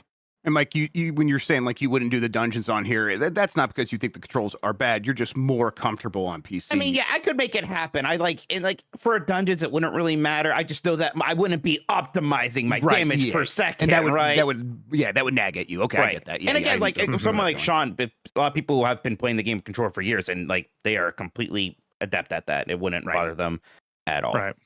Cool. All right. Sean, you are checking out The Wind Waker. I What beat happened? it. I finished it on Original? Sunday. Yeah. Yes, so I was playing the original version in Dolphins, where I could just like upscale it and do retro achievements and stuff like that. But it was the original version of Wind Waker. I wanted that OG experience. And let me tell you, boys, it's a damn shame when a game doesn't live up to your memories. No, don't tell me that. How much? Because I played through the HD version a couple years ago, and I loved that. How much? Didn't mean to make this pun. How much? When does it take out of your sales? Fuck. Wow, buddy. I did not mean to do that. I feel like the writer in you intended to make that pun. Go on. Some part of my brain accidentally made that happen. At the end, how much does that take wind out of your sales? The Tingle Map stuff. So here's the thing. I'll preface it by saying I'm not a big 3D Zelda fan. I never liked that translation of, because I love 2D Zelda. Like, and to be clear, I started with Zelda 1. Like the reason I'm big into retro game is that growing up, not having you're turning 40. Yeah, in about 9 years. Mike said we're all turning 40. Awesome. But I was always like a generation or two behind. So I did grow up with a lot of the classics. So I did play NES Zelda first. I did play A Link to the Past first. And I did play those older 2D Zeldas. And when I transitioned to 3D and I started buying those games, even from back in the day, I was like, I don't know. You can play on Ocarina of Time. I'm like, this doesn't really click with me in the same way. And historically, I've always loved Wind Waker the best of those games because of like the vibes. And the vibes are immaculate. The vibes are like just, you can't say anything bad about them. The cel shaded art style is phenomenal. The soundtrack is excellent. The little sound effect cues in battle and stuff like that. The little doo-doo-doo that they eventually did in like Breath of the Wild and stuff. That's all great. But I think that like everything that people say about Wind Waker of like, yeah, it was clearly rushed because of like all the development issues around the GameCube, but they need to get the Zelda game out. And like there's clearly a cut dungeon or two. The dungeons are frankly kind of just bad. Which I don't is love the dungeons, wild. and there's not a ton of them. Like Twilight Princess has way better dungeons. What is there? for sure. 6? There's 6 dungeons. It's not a ton. No, there's like the 3. I want to say, and then if you count the like underwater thing, which isn't like a full dungeon really, and then not there's really. the 2 that you have like the companion. So I always considered it like 5 real ones. yeah, there's like Everyone's 6-ish. Yeah, Yeah. 6-ish, right? yeah, like 5 or 6 depending on if you count Ganon's tower, kind of. So, yeah, and especially I was going to bring up Twilight Princess because after playing Twilight Princess for the first time, and that one, I think what the people who love Twilight Princess say about it, I think they get it right. Of yeah, like the intro's kind of slow, and like some of the moments drag a little bit. That's a little surprising, actually. I know, yeah. Yeah, wow. It's been a while. Herding Maybe I wouldn't like goats, it anymore, or- but I Yeah, liked okay. it a lot then. Yeah. It doesn't go on as long as people say, but it's kind of just boring tutorial stuff for the most part. But the dungeons are phenomenal in Twilight Yes. Princess. And so playing Twilight Princess first and then playing Wind Waker, I'm like, oh, yeah, dungeons are real bad in Wind Waker. So it's sort of the inverse where like I've never liked the vibes of Twilight Princess. I felt like it was kind of trying too hard. It's like the Shadow the Hedgehog of freaking Zelda games. I don't need Blades that. will you know? bleed. Yeah. Mhm. And then Wind Waker's the opposite, where like, it's carried on the vibes. And I think that unfortunately is more true than I ever wanted to admit. But yeah, my opinion on Wind Waker has soured a little bit, like finishing it. As much as I love the vibes and I'll always have my memories, and I still think it's a nice game to go back and dabble with. And like, even I think if I wasn't specifically trying to finish a playthrough of it, if I was like willing to explore more, maybe I will like the more lazy summertime vibes of it. That's why I played it, because those lazy summertime vibes. Sure. I just think it doesn't quite hold up for like the Yeah. obvious reasons. But it was still really cool when you stabbed Ganondorf in the Yes. face at the end, right? That's the thing. I still can't believe they got away with that in I E-rated love game. that. Like that's the thing. The highs are really high in Wind Waker. Like I think I fall somewhere in the middle on like you had people who were idiots about cell shading and kidding Zelda. That's dumb as hell. That's and then dumb. there's also the people that are like it's the best Zelda or the best 3D. And I also don't like I'm somewhere in the middle there. Where it's like even the HD one, the one that I played through recently, it's like you still are having to do like I don't love all the sailing. Like I think there's a cool vibe to it. It's a cool gimmick to do a couple times, but there is just a lot of that sailing in that game. It's my favorite and most part. of those. What's that? I like the sailing. Yeah, It's Yeah. cool, too. but like Skipper loves the sailing. I just don't Oh. think there's enough stuff. Like, you'll find a little island thing and it's like, all right, it's one very basic little puzzle here with one kind of chest with some rupees at the end. It never felt that rewarding. I mean, that's a problem in a lot of those Zelda games. Even like, I remember Twilight Princess being like, okay, I found this cave. I'm going to go through this cave, do this whole thing. And then at the end, it's like 100 rupees. I'm like, I already have the biggest wallet and I have max rupees. Like, I don't need any more rupees. That's That's just a something Zelda like Breath of the thing, Wild you know? does really well, is Yeah. that there are lots of meaningful rewards for things. Well, right. Yeah. I think that's part of my problem with 3D Zelda specifically is that traversal is often a problem. And like I know a Skyward Sword did address that a little bit in its own way, which I don't like. I don't like that game. It's the worst 3D one. But by far. But the reason that Breath of the Wild is so interesting is because they made traversal the point. They made it fun and interesting. And I think that like corrected one of my biggest problems with 3D Zelda. The moments like going under the water, getting the Master Sword, the music and stuff going into like the black and white old castle and stuff like that. And the stabbing game, like that. The highs are very, very high in Wind Waker. But I just think that the bulk of it is not among the tippy top of 3D Zelda. So it's the presentation. It's all the presentation is immaculate. It's just the gameplay is lacking. Agreed. I'm that guy. I think this is my favorite Zelda game. Now it's been a bit. I haven't played it since the HD version. And I was right there with you, Mikey. Like it was my favorite 3D Zelda out of the bunch. Let's see, because I do want to play it again. I've been waiting for them to remaster it again or re-release it again. Besides from like the NSO stuff hasn't happened. So we'll see. In general, though, I don't very often have like I went back to a game and I like it less. It's just something about my wiring for whatever reason. Like it's like a lot of the things you're saying. There definitely aren't enough dungeons for sure, and the dungeons they overall aren't as good as Twilight Princess. Twilight Princess has it beat there. Yeah. But boy, it's just I really do like the sailing. I kind of just like the way the combat felt in. I like the little dodgy rolls. I love the little like cell shaded smoke effects. I don't know why. Like, why should that matter so much? Oh, but I love it. It's okay. Like the knights, the fights where you have to like roll around and like break their armor off and stuff like that, and do the flip and knock their helmet off. That shit's cool. Yeah. I'll also say that worked way better in this game than eventually later did in Twilight Princess. I don't know, for some reason, like Helm Splitter, like I couldn't really get to work very well in Twilight Princess, but in Wind Waker it works every time because it's kind of like a quick time sort of thing. But yeah, I was thinking about it. I think that it's weird because it's Zelda and therefore there's baggage because it's a series that even at that point had so many games that people love.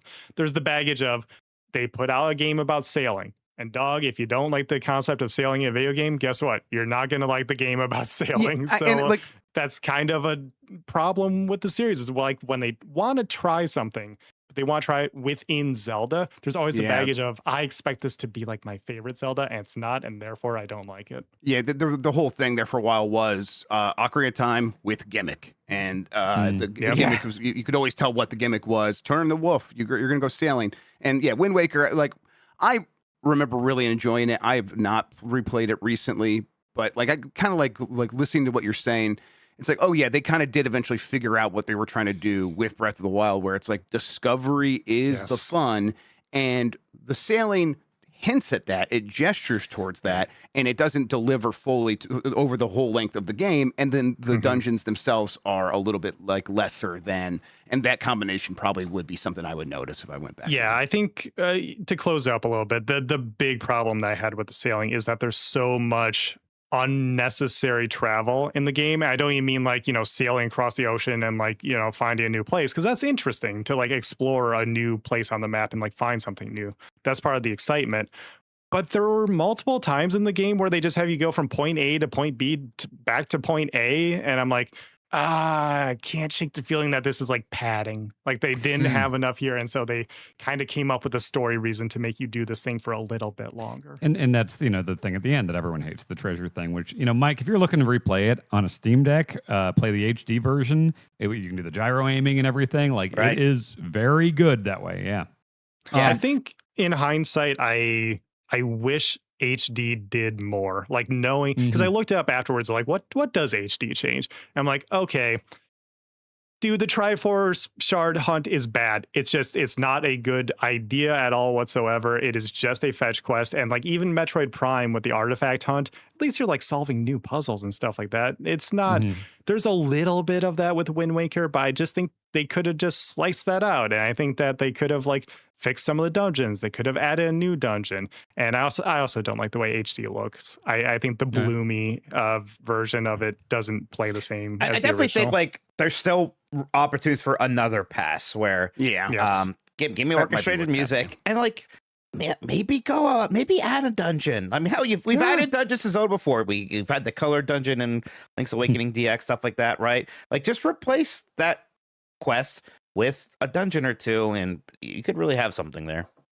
Yeah. I'm sorry you are remembering a game that is close to you from your childhood, Sean, and then having to play it now only to be wildly disappointed. Eternal Darkness is good. You know what? I don't know. I mean, This man is Sean, enjoying Catwoman more than Eternal Darkness. the jury's still out on that, but I think look, I also didn't have like I'm sure you didn't have someone like deliberately making it a more course. negative That experience. Oh, sucked. Sean, do you need That's us why to come you over? didn't like it. Dan, let's head over to Sean's Oh, house don't and worry. help I him was really enjoy live a game. streaming it. Don't worry. It was all good. I got that covered. Don't worry Yeah. about All that. right. So, look, I agree. There are very high highs in Eternal Darkness, but I sympathize with you, Sean. I know what you're going through. Okay. Let's bring it now Just to helped him with puzzles. Yeah, that's all we did. Help Help is, him. we have Wow, different just way to show his definitions appreciation. Jeez. of the word help. Okay. Let's finish things off with our finale. We are going to be talking about a game that I never know if I'm pronouncing the correct way. Of course, it's Marvel. I know Tokon is the correct Japanese pronunciation from what I understand, but we can also get away with saying Tokon. Either Everyone in the West is saying Tokon. I've even heard it from like developers, so you're fine. Sean and Mike, you've been playing it. What do you think? Yeah, I'll say I'm not played a ton yet. Really, I haven't like gone into online matches. I haven't started any of the story mode stuff. So for me, it's kind of just been testing waters, trying to find my team. So this is just some base level stuff for me. If it was somebody, I was the guy who famously was like, I'm sad that this isn't just Marvel versus Capcom, right? That's kind of my initial thing. Yeah. Look, I like Capcom, but letting all of that finally kind of, I've come to acceptance on all of that and just playing this game. It does immediately feel good. It looks really good. It might be the prettiest non-sprite based fighting game I have ever seen. The colors just popping away. It's not garish looking at all. Incredible character anime, incredible style to it, right? Like there is that Japanese anime flair to everything, and it doesn't go like too hard in that direction where it's unrecognizable as these Marvel characters. I think they're trying to do like what they did with Guilty Gear for anime. They're trying to do here with like Western illustrations, like comic book illustrations, because any still from this game looks like, a hand-drawn illustration. It's gorgeous. Yeah. I also like their approach to doing things like auto combos where, there's auto combos, but it's not just like, here, press this one button. There's like, well, there's 3 auto combos, and this auto combo will kind of end in an assist. And this one will automatically use like your level 1 super. And if you do this one, it will use your level 3 super. Like the fact that like there's a little thinking with the auto combos, especially early on, I'm just kind of letting it rip with those things. Like I want to be a fighting game snob, but you know what? I'm kind of learning this about me. I don't necessarily love having to learn and constantly execute long combo strings. Maybe that's why Smash Brothers has been my favorite fighting game, right? Or even like Soul Calibur, things like where I'm not necessarily doing that stuff, right? Like I love the whole like, hey, let's see like who gets the hit in and who kind of wins the neutral game and like who gets their thing going. Like to be like, okay, I got a hit in, now I have to press these 7 buttons in the right order. That maybe that is not what I'm actually coming to fighting games. I'm not against that, but I'm with where it's like I don't need to learn it every time. Yeah. I feel that. Fun.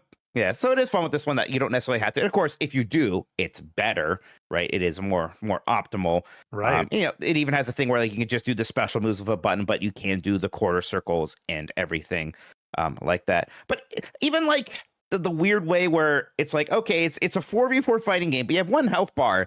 And if you wanted to, it's kind of a 1v1 fighting game where you have 3 assist characters. Even that, especially starting out, it's like, okay, I just have to learn Captain America then. So that kind of feels, again, it is easing me into things in a nice way. But yeah, Sean, I think maybe you spent a little bit more time with this than me. So I don't know if you started the story mode or things like that, but yeah, I'm curious to hear from you. Yeah, so I will also throw out there, this is why it's important to get people who review the game early, because then we can schedule around things like this. We didn't get our copies of the game until the game launched, like everybody else, which is fine. But then, like, I only had so much time over the weekend to play. And so since I played so much of the multiplayer, the online multiplayer in the beta, I kind of just like, I have enough there to talk about that. And then I did spend a lot of time in the various modes in the game over this past weekend. And Mike, I did really want to hear what you have to say about this game. So I think the divide between you and me is like you're more of like the intermediate like fighting game enthusiast. You really like fighting games, but you're not like going to tournaments or like playing a ton of ranked and stuff like that. And I am more on that competitive side of playing ranked and trying to get ready for a tournament and stuff like that. So I was curious how this game played for someone like you. And also, like, I don't think Jan's had a chance to play. I really want to see what Jan has to say about it, because he's someone who's curious about fighting games and is also a big Marvel fan.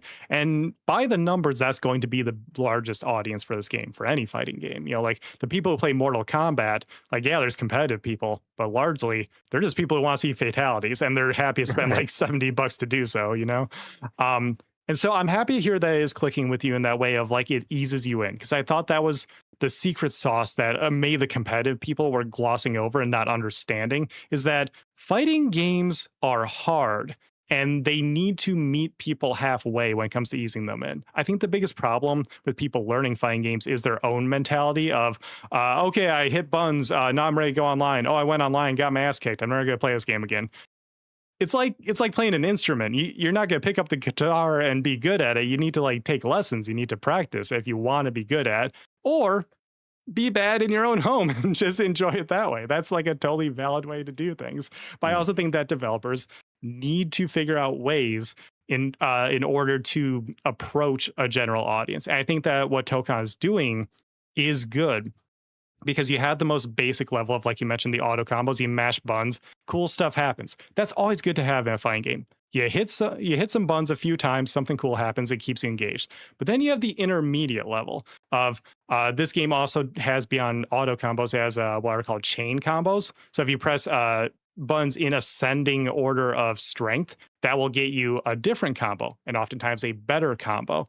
And then beyond that, you can learn the Marvel versus Capcom style combos of people are zipping all over the screen. Your assists are coming in to mix up the opponent and like keep them on their toes, keep them confused. I was watching the Tampa Never Sleeps tournament. They had their first one over the weekend, and seeing that high level play, I'm like, this looks like Marvel versus Capcom. It's hilarious to see like all the people who are complaining about like being mashy and like, being too simple, and then seeing people actually do the really long combos and everything like that. And so I think that's really cool.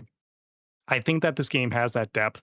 And then when I was exploring the other modes over the weekend, I was trying to see, okay, but for the people who just want to hit buttons and see cool stuff happen, they don't want to go online. They don't want to worry about tournaments, getting their ass kicked and everything like that. What is there for them? That's why I knocked Invincible Versus earlier in the year about, is that I didn't have enough to keep those people who just want to play it like a video game engaged. And going through the different modes, there's a story mode that is a motion comic for each of the 5 teams. And it's like, I don't know, like an hour long for each of them. It's, nothing crazy, but it's a little bit of story mode for you to play there. And then there is, there's an arcade style mode where they do it in this way, where the higher difficulty you play arcade mode on, you or your opponent will have buffs or debuffs. And then there's also like a Fall Guys mode where it's called Arcadia Rumble, where Yeah, you're so I was like, wandering what was around. that? I saw that. I'm like, what? I didn't even understand what it was. I was like scared to click it. I'm like, what the hell is this? Yeah, it's like Fall Guys where you're running around with your lobby avatar and like attacking people and weird. picking up bonuses and stuff. Yeah, and then but the thing is, the bonuses you pick up grant you different buffs, and so like at the end of each it's a round, City Trials from it's Kirby City Air Trial from Riders. Kirby Air Rider. Man. Yes. And so, like, when the round is over, you then get into one-on-one traditional Tokon fighting game fights and fight with your buffs and debuffs. And the goal isn't to beat the other opponent, it's to beat your opponent more times than they beat you. It's not a life bar situation, it's a KO situation. You have to, like, it's like a combo contest of, like, style on your opponent as many times within the time limit with the crazy buffs that you got. It's really cool and interesting mode to add in there. So I think there's enough there to keep people engaged, and the tutorials are also very good at teaching people how to play. Like, they're pretty in depth. I think this one's special. I think this game feels like a fighting game from before fighting games cared about being esports, before Street Fighter V, before everything had to be about the money, about the big tournaments, about can we get on ESPN. Fighting games used to be just video games and you just play them. And if you were bad playing against a computer, that's fine. If you're good or bad against your friends, that's fine. And if you want to get good online, that's fine too. Like, there's layers to it. And I think I'm really fascinated by Tokon because it feels like the game that they wanted to make. Like, you can even look at something like, look at Deadpool as a character in this game. Deadpool is always, I'm going to quote as many things as possible, man. But when you have him be FGC man, when he's quoting fighting game references, when he's quoting, like, yeah, when he's doing the Justin Wong trying to get the heart hands on Twitter as like one of his references, when he's doing a reference to Street Fighter the movie the game as one of his specials, he has a super that is Roman canceling from Guilty Gear, you know, another Arc System Works game. And canonically, he blows himself up a little because he has convinced that's what a Roman cancel is. But that gives you the Roman cancel like Guilty Gear in this game. It's awesome. Like, they put so much love and care into this game. Smart stuff. Yeah. Yeah, it's awesome all the way down. It's really unfortunate the state of the PC version because all of Sony's bullshit and their DRM and their anti-cheat and their services. I heard was there a patch that fixed some of that yesterday? I thought I maybe heard that. I don't know. I was playing online, and I will say I wasn't having any issues. Hopefully it wasn't one-sided and it was on my opponent's end. I was pretty okay last night, even doing crossplay stuff last night on the PC version. So I think maybe they are like finally figuring things out, but it's just unfortunate that it launched in that state because it definitely left a bad taste. Right, because then you have mouths. things like you have Maximilian dude like uninstalling the game live on his stream. You don't want that happening. You don't want that happening. No, you don't want that perception. I will say, if you're a console player, PS5 version is excellent. No problems over there. Yeah, I want to spend more time with this game. You know, we're still in the first few days of it here even, and I'm just fascinated by the approach that they took to this of like continuing the Marvel versus Capcom legacy, but in their own way. And I think they've made something really special. Cool. All right. There you have it, folks. These are all the games fit to play for the week. We're going to take a break. When we come back, we're going to get into some of the news that is rocking the world of games on the other side of this break. Stay tuned. We'll see you in just a second.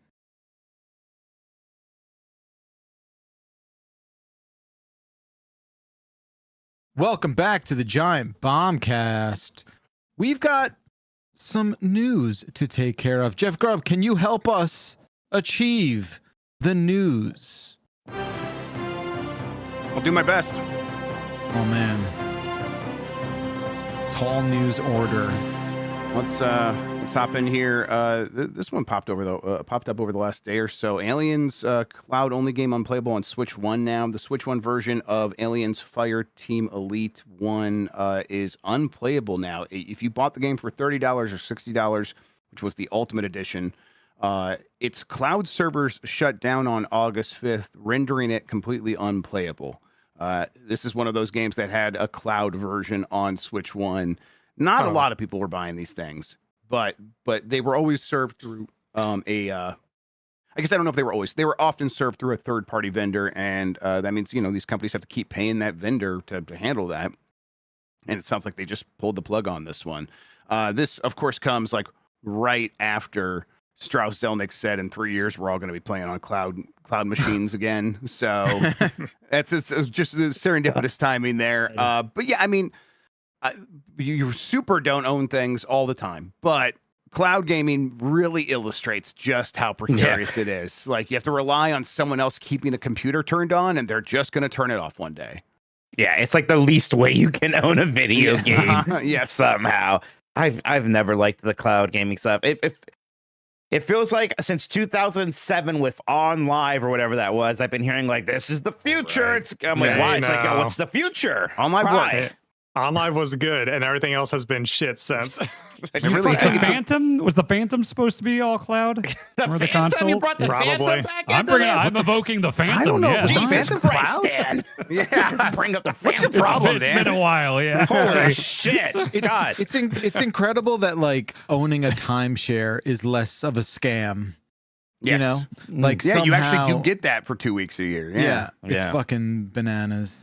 I mean, people, I think this will be the biggest thing, that the biggest hurdle for cloud gaming is making people feel comfortable with it. People can say all the time, you don't own your Steam games. No one feels that way about Steam games. No one feels that way. Everyone feels like I have my library. That's why people love buying them on Steam versus anywhere else, because that's where my collection is, and I feel ownership over that. The legalese of it does not matter to most people. People can feel it with the cloud gaming. It is so easy to just like look at that thing and be like, wait, how do I hold it? You can't hold a Steam game either, but people don't think about that. But with the cloud gaming, they really do. And so the technology could be perfect, but the mental hurdles that they're going to be required to get over with this stuff, it kind of feels like we're nowhere near that. I don't like it either. The big difference with digital purchases on PC is that there's always something else. I talked about this a lot recently, but there's DRM-free versions available officially. There's cracked versions that get circulated on pirate sites. There is some way to preserve a PC game in the way that there isn't a cloud game, and that's the key difference there. Yep. No one should feel like they don't own the thing they bought, which is why Giant Bomb Cloud Gaming Insurance will be available very soon. Oh my God. Do you cover boats? Yeah, he came up with this idea on the boat for sure. All right. Boats? No, it's so that you can ensure the likelihood that your game is going to disappear and evaporate into nothing. That possibly be profitable for us. You know what? That's a good point, though, Backlog, because I didn't mention that. Yeah, people did ask for a refund. Like, hey, the game I bought, I can no longer play. And they're like, yeah, no. No, you're not. Sorry, Giant Bomb Cloud Gaming Insurance. God. All right, let's move on to this next story. It's time that this happened. It's time that beefs came to video games. Saber Interactive and Randy Pitchford are now beefing through video games. Saber CEO Matt Karch confirmed that the rideshare stimulator announcement trailer was intentionally making fun of Randy Pitchford. The trailer includes references to Pitchford's infamous old medieval times USB drive story, including a USB DRV Texas license plate and jokes about a passenger going to a medieval feast. This apparently wasn't good. It's really good. This isn't random. Karch says it's in retaliation for what he believes was Gearbox taking shots at former owner Embracer in Borderlands 4. His assessment of Pitchford was essentially that Embracer helped put Gearbox where it is today, and people have short memories. I don't know. I don't know if I would give Embracer much credit for anything. Yeah, right. Let them fight. Let them fight. Yes, I'm not going to stand in the way of a good beef. So, hey, man, yeah. I mean, I would never make fun of Randy Pitchford myself. Oh, no. What could you even make fun of him for? I don't know, just a serious man who demands respect. Right. Deeply serious, man. Yeah. Celebrities are super excited to talk to him on movie sets. He's responsible for movies if they're good and had nothing to do with them if they're bad. I guess people that don't remember, there was a USB drive that he lost at Medieval Times, him being Randy Pitchford, that had pornography on it and squirting. He had like lots of opinions about the talents of the performers there within. Yeah, he's like, how does she do that magic trick? I think it's Ta-da. almost a direct quote. So cool. What a cool guy. On a USB drive he would just take with him. Like, that's unhinged. I'm sorry. Well, you never know. You might Yeah. need that. You might need it. That's Man. wild to just like keep that on you. I don't Yeah, know. at any point in time, that would have Yeah. been weird. But even like Yeah. at this point, it Even, wasn't even like at that medieval's time. All right. I like it, Mike. Xbox CTO says the issue that caused last month's major outage has been fixed. Xbox Chief Technology Officer Scott Van Villay announced that the root cause of the major Xbox service outage on July 27th has been resolved. It was a 13-hour disruption, which blocked users from signing in, accessing libraries, and launching games, like even games that they owned physically. So they're, this stuff's happened before, but this is one of those moments where like Xbox is down, and this was them being kicked while they're down, deservedly so. Their Xbox Live service went offline, but they seem to like want to respond to it. They have, I guess, we'll see if this is actually fixed anything, but they have put out an update, a mandatory update for all Xboxes that will update the software stack that should prevent this issue from cascading in the future. Meanwhile, Blizzard is reportedly the best performing studio inside Xbox. Mike, I want to like ask you about this. Like, does it feel like Blizzard like kind of got things figured out in the last couple of years? They were definitely at a lower point when Overwatch 2 seemed lost in the woods, and that now Overwatch is doing very well. That's one of the things mentioned here. And Diablo 4, Lord of Hatred, did very well. And they had 2 years of growth in a row, which is the first time that's happened apparently in like 10 years. Like, you're the Blizzard guy that I know. How are you feeling about it? Yeah, no, they definitely seem to have figured a lot of things out, at least in terms of making money again and making games people seem excited about. Overwatch is in a very good place right now. I think they just released another character today. It's another girl in a mech suit, Demon. Yeah, Demon, it looks pretty cool. I definitely want to check that out. So yeah, like on the Overwatch 2 to Overwatch 1 thing, that worked really well. That really kind of reset everybody's opinion on that game. Even me, like, I feel good about Overwatch again.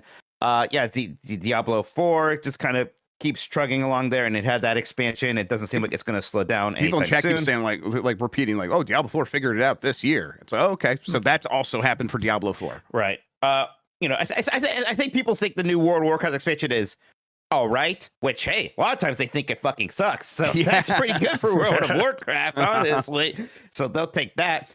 There's a BlizzCon this year. Presumably another thing will be announced there. It'll be interesting to see what that is and if they can get another pillar going, right? Because Diablo 4 is basically the newest thing that they've really had be a big success. So if it's some kind of StarCraft StarCraft shooter, but different than Overwatch as a shooter, I don't know. We'll see. Maybe with some ghosts in it, maybe or something. with some ghosts in it, right? But now, Blizzard has had ups and downs before, right? So, this could ebb the other way at almost a moment's notice. Right now, seem to be doing good. I guess I'm surprised that they be the best studio at Microsoft, just because Microsoft also has, Call of Duty and things like King. But, King, I don't know, Candy Crush maybe is still doing really well, but not insanely well. And maybe Call of Duty split up amongst multiple studios, I suppose. Let's just count Call of Duty. Activision. Was that something of a low point with these last couple of games for sure? Yeah, because people don't like Call of Duty right now. Even the more casual players are like fatigued on it. They saw MW3 was bad, Black Ops 7 was bad, like not even underwhelming, bad products to buy. And I think people are just soured on in general. Whereas it seems like Blizzard is just figuring things out. Yeah, Overwatch is awesome. I've been playing a ton with friends. Mike, what is WoW Classic Plus? Have you heard about? I don't even know anymore, man. Yeah, like WoW Classic is. I don't even know what expansion WoW Classic is in. Like that to me, that was really cool when it was vanilla, and then I sort of, that was enough of that for me. But it's another pillar, and it's it makes money. There are people who still want to play through that. But I know that they keep sort of relaunching like vanilla WoW Classic, right? I think Plus is. I think originally they're like World of Warcraft vanilla with no changes, and now they're like, some changes, basically. Okay, So this feels like one of these things that does get sorted out at maybe if it's real, it gets sorted out at BlizzCon. Yeah, maybe. So apparently, Plaza Plus isn't even announced yet. So yeah, maybe I bet BlizzCon we hear about that. We already know what the next World of Warcraft expansion is because they announced 3 in a row, so it'd be the third of those, The Last Titan. So we'll hear about that. There'll be more Overwatch stuff. There'll be a Hearthstone set. But yeah, kind of like, I think it's like, what is the big new game, which we're all expecting? And again, probably StarCraft. It's been a while since we've heard from that one. Okay, now for this next story, I want to loop in Dan and Jerf for 2 different reasons. Fortnite's next season is apparently video game Fortnite. Epic officially teased Sonic the Hedgehog for Fortnite Chapter 7 Season 4 Override. They showed Green Hill Zone and Sonic before transitioning into Fortnite. There was the rumor is this could include other games this whole season, including, I guess I should bring in Mike as well, Kingdom Hearts, Vampire Survivors, Tetris, Persona, and Minecraft. The Sonic teaser itself appears to include a Tetris-shaped cloud, which certainly isn't hurting that rumor.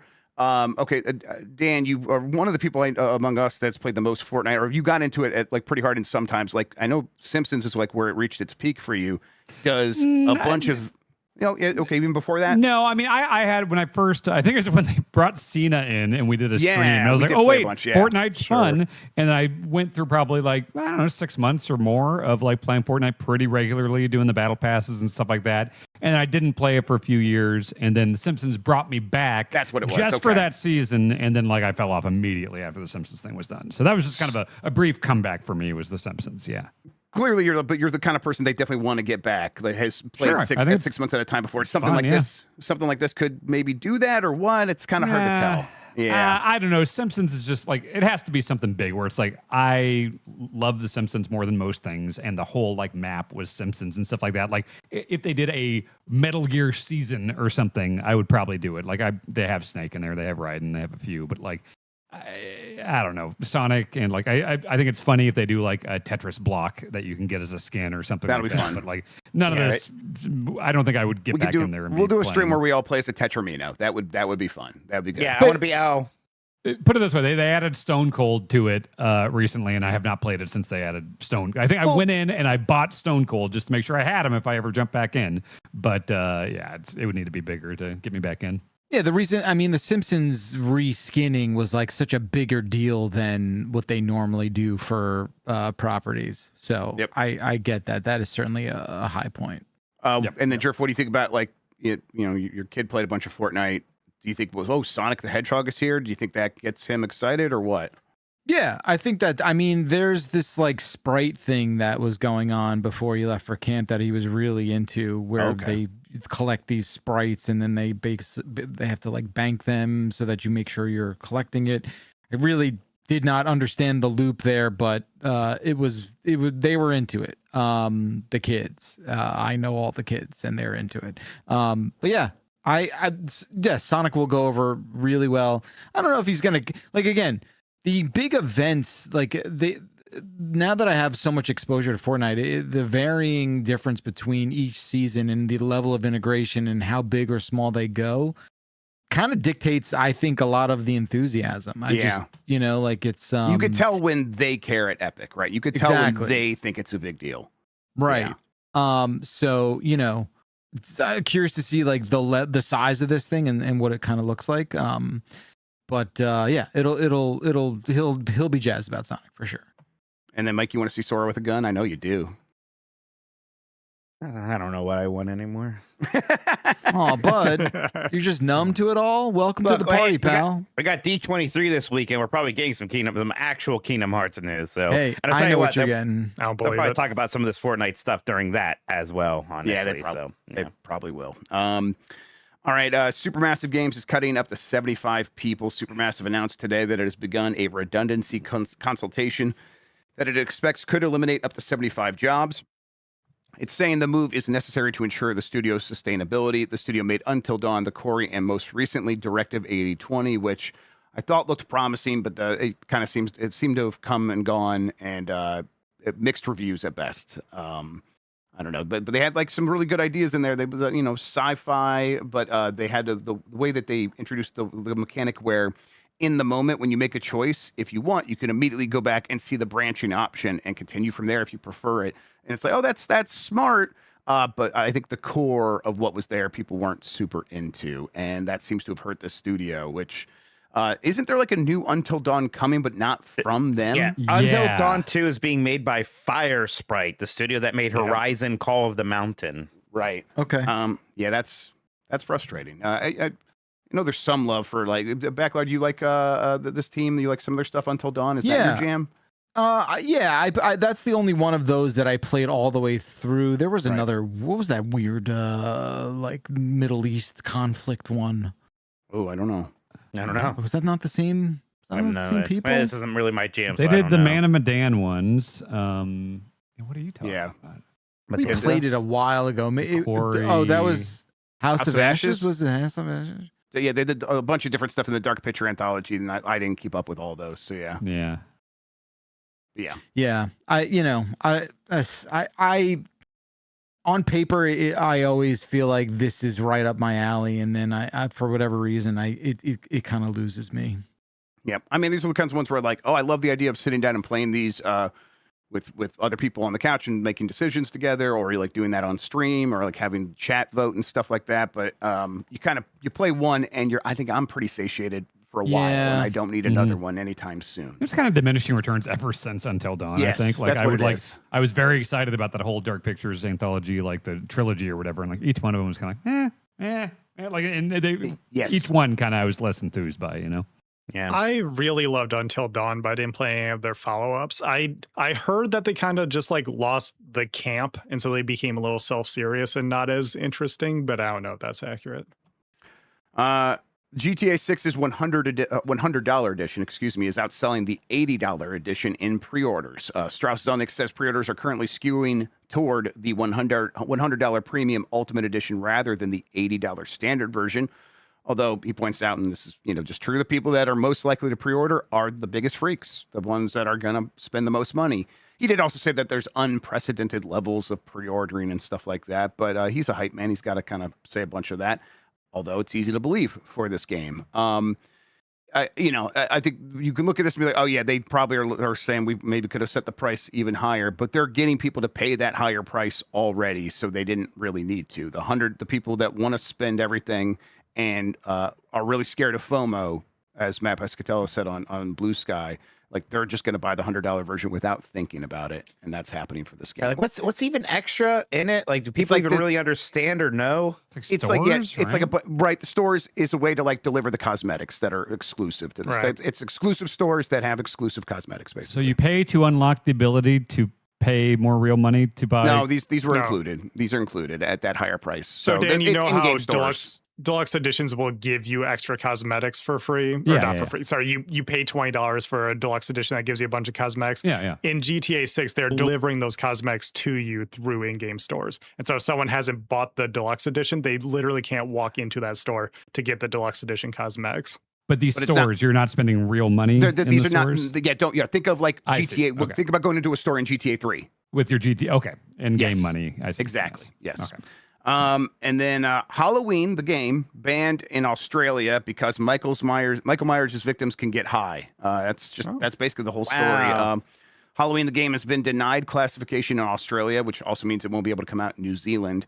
Ilphonic specifically says the problem wasn't Michael Myers or the game's kills or him stabbing people or blood or gore. It was the presence of a controlled substance, and it's because it's linked to a mechanic, apparently. Because when the survivors smoke weed in the game, they're able to see Michael Myers' ping on the map because you're so paranoid, right? It just helps.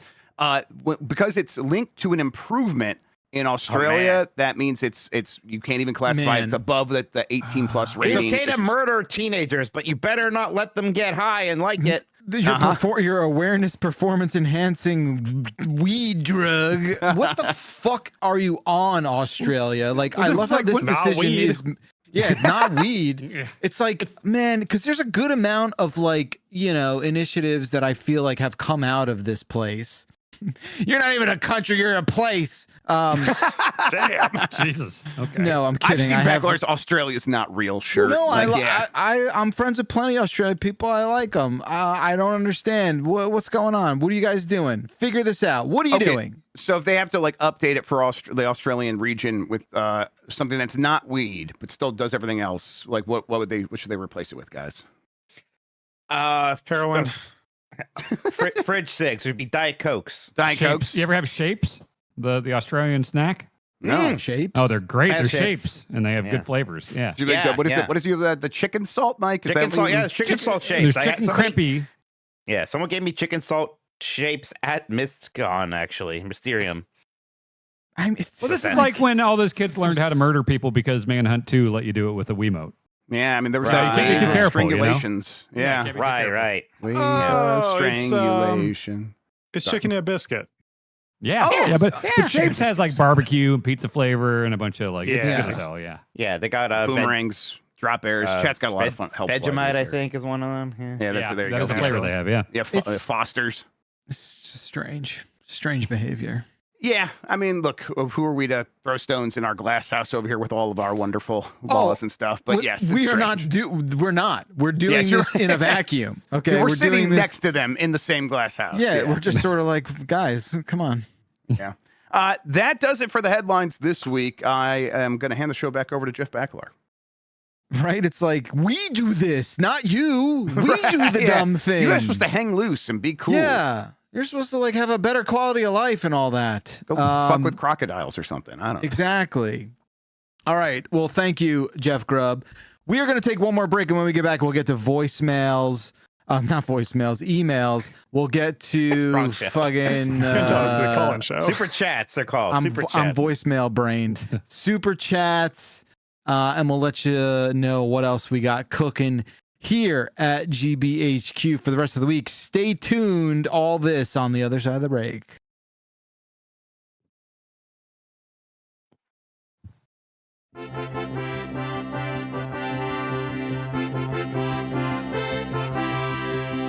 The emails.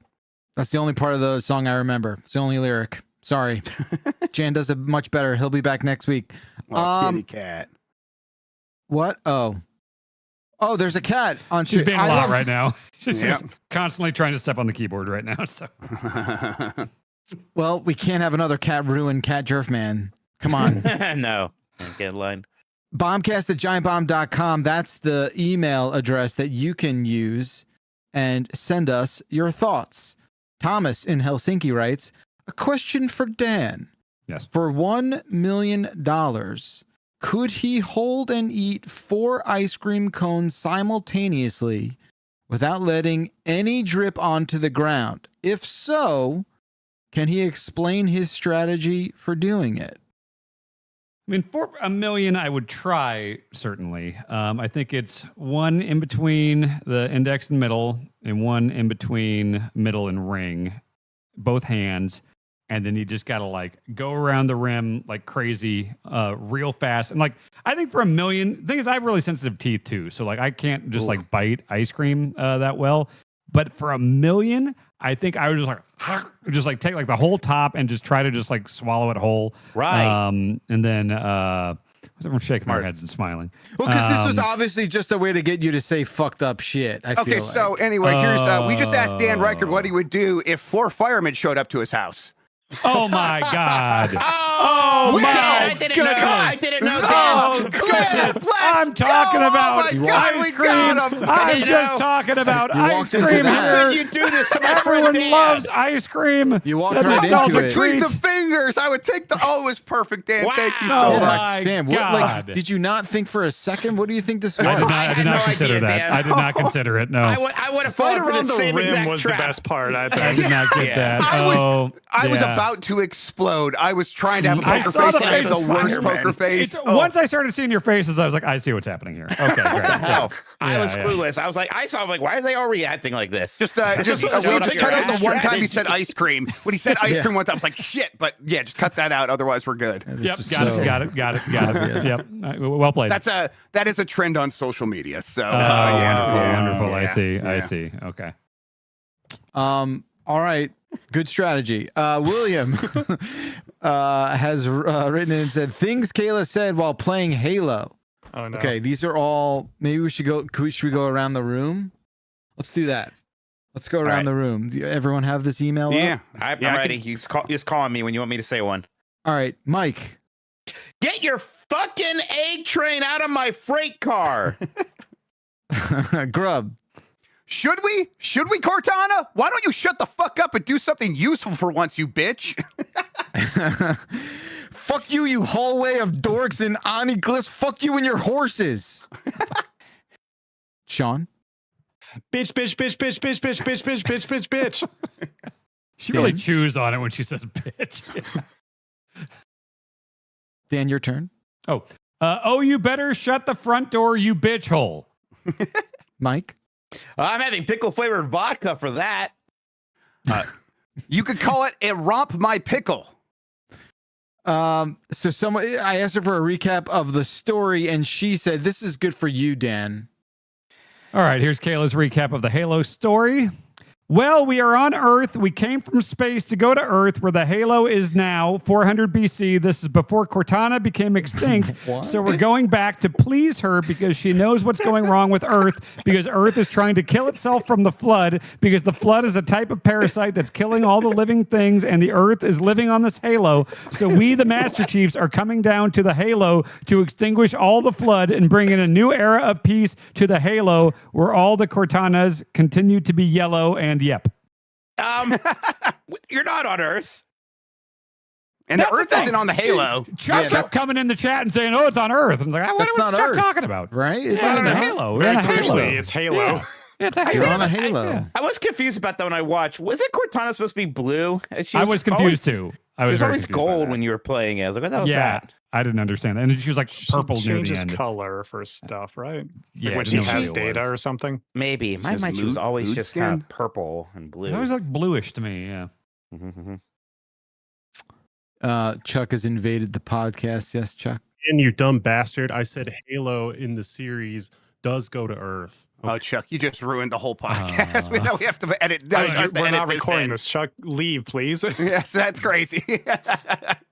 Someone get that. Someone get that. Okay, Michael from Knoxville. A 32-year-old young. I like that.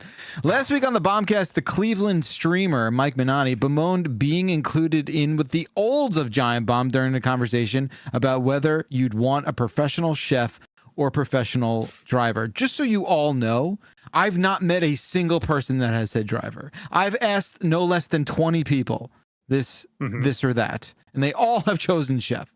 How many of those people have a car? Way more than half. Yeah. Yeah, I mean, I get it. Like, you know, if you're saving all this, Just to be clear, just to defend my position. it's fine. Not even one email later, Mike then proceeds to argue against getting rid of the word baby from popular music due to the fact that it would endanger Christmas music that includes the words baby Jesus in the lyrics. Mike, we love you, but you are old as fuck. I mean, okay, first off, it was a bit of a joke, but second off, like, it's not like Christmas songs with baby Jesus in the title. That's a bit more of a just timeless Christmas thing and not only old people like old Christmas songs. What? I mean, Mike, I don't know if you're digging yourself out of this hole. What new hot hip Christmas songs are you all listening to? Where Are You Christmas from the Grinch? Oh, yeah, that one rules. It's good, Yeah, but like that's old too. What? I think it's more. I mean, you're 40. You're gonna be 40. You're old. We're all turning. We're all turning 40. We're all turning 40. I know. I agree. I get it. But like, you can't even pretend for these like last few months that like, you can't even play along with me to appease me for just a moment. You have to be like, wow, you like away in the manger, so you're old. Like, come on, get the fuck out of here. I don't look. Not that I'm any kind of like authority on Christmas music, even though my people wrote all the music. all of it. Every single one of them. Yeah. I can't even like think of a baby Jesus part of a lyric in a Christmas. Like, what's going on? Away Silent in a night. manger, silent night. Do you hear what I hear? It comes up. There's baby Jesus. What's the lyric in that one? Well, I mean, that one. I mean, it's all about baby Jesus. Maybe they don't say the word baby Jesus. Oh yeah, I'm trying to think of baby Jesus in these songs. I'm coming up blank, but I'm bad at lyrics. So yeah, I don't know. I'll but thank write you. one for our album. How about that? That's fine. Jesus song. I hope Baby we have more Jesus Jesus songs on ours. Yep. Just make it about like Cortana or something. Yeah. I get it. It's like, Halloween's the only cool holiday to like anymore. I get it. Cool. That's not true. Congratulations. It's true. You think so? I think when I was a kid, Halloween was only for kids. Now, this is a good thing that's happened, that we all enjoy Halloween now. That's a good thing that happens. But everyone has to turn it into a versus Christmas thing all the time, right? Right? Like they're competing. Yeah, it's like, it's not just I like Halloween. It's like, I like Halloween more than Christmas. Like, great, good for you. Well, I mean, Halloween is more accessible. Oh, because it's a religious This is Mike's thing. Fox News War on Yeah. Christmas segment. You know, like me, I think it's all, make believe and pretend. So it's like, I don't give a fuck what you, right? But like, there are people. Yeah, look, I don't like Christmas because of the somberness and the religious implications of it. Growing up, if I said to my parents growing up, like, hey, wouldn't it be super sick if we had a Christmas tree? They'd probably stab me with a fork. I feel like. Or a menorah. Right. The Most deadly deluxe weapon. fork. Yeah.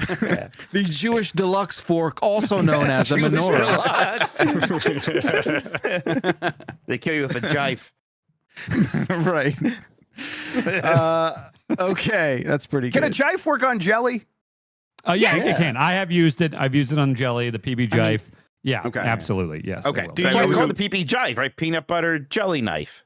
I believe so. Yes, that does make sense to me. That Yeah. makes sense. Do you Okay. use It has use changed my a life. knife? I'm not kidding. For jelly? Use what? It's changed Do you your use life. a knife for jelly? Yeah. Well, use a take knife it for out of the jelly? jar. I'm not using a squeeze thing, Wait, so yeah. No, I mean, I As use a spoon. Backler? I use a As spoon. Backler? Oh no, I've never used a spoon for it. No, I use a knife. I'm spreading the peanut butter, and I'm using a butter knife. Yeah. I don't use jelly. It's just saying that like Shocker. a fucking blunt knife has changed your life is Have you just not like, heard man, the rap?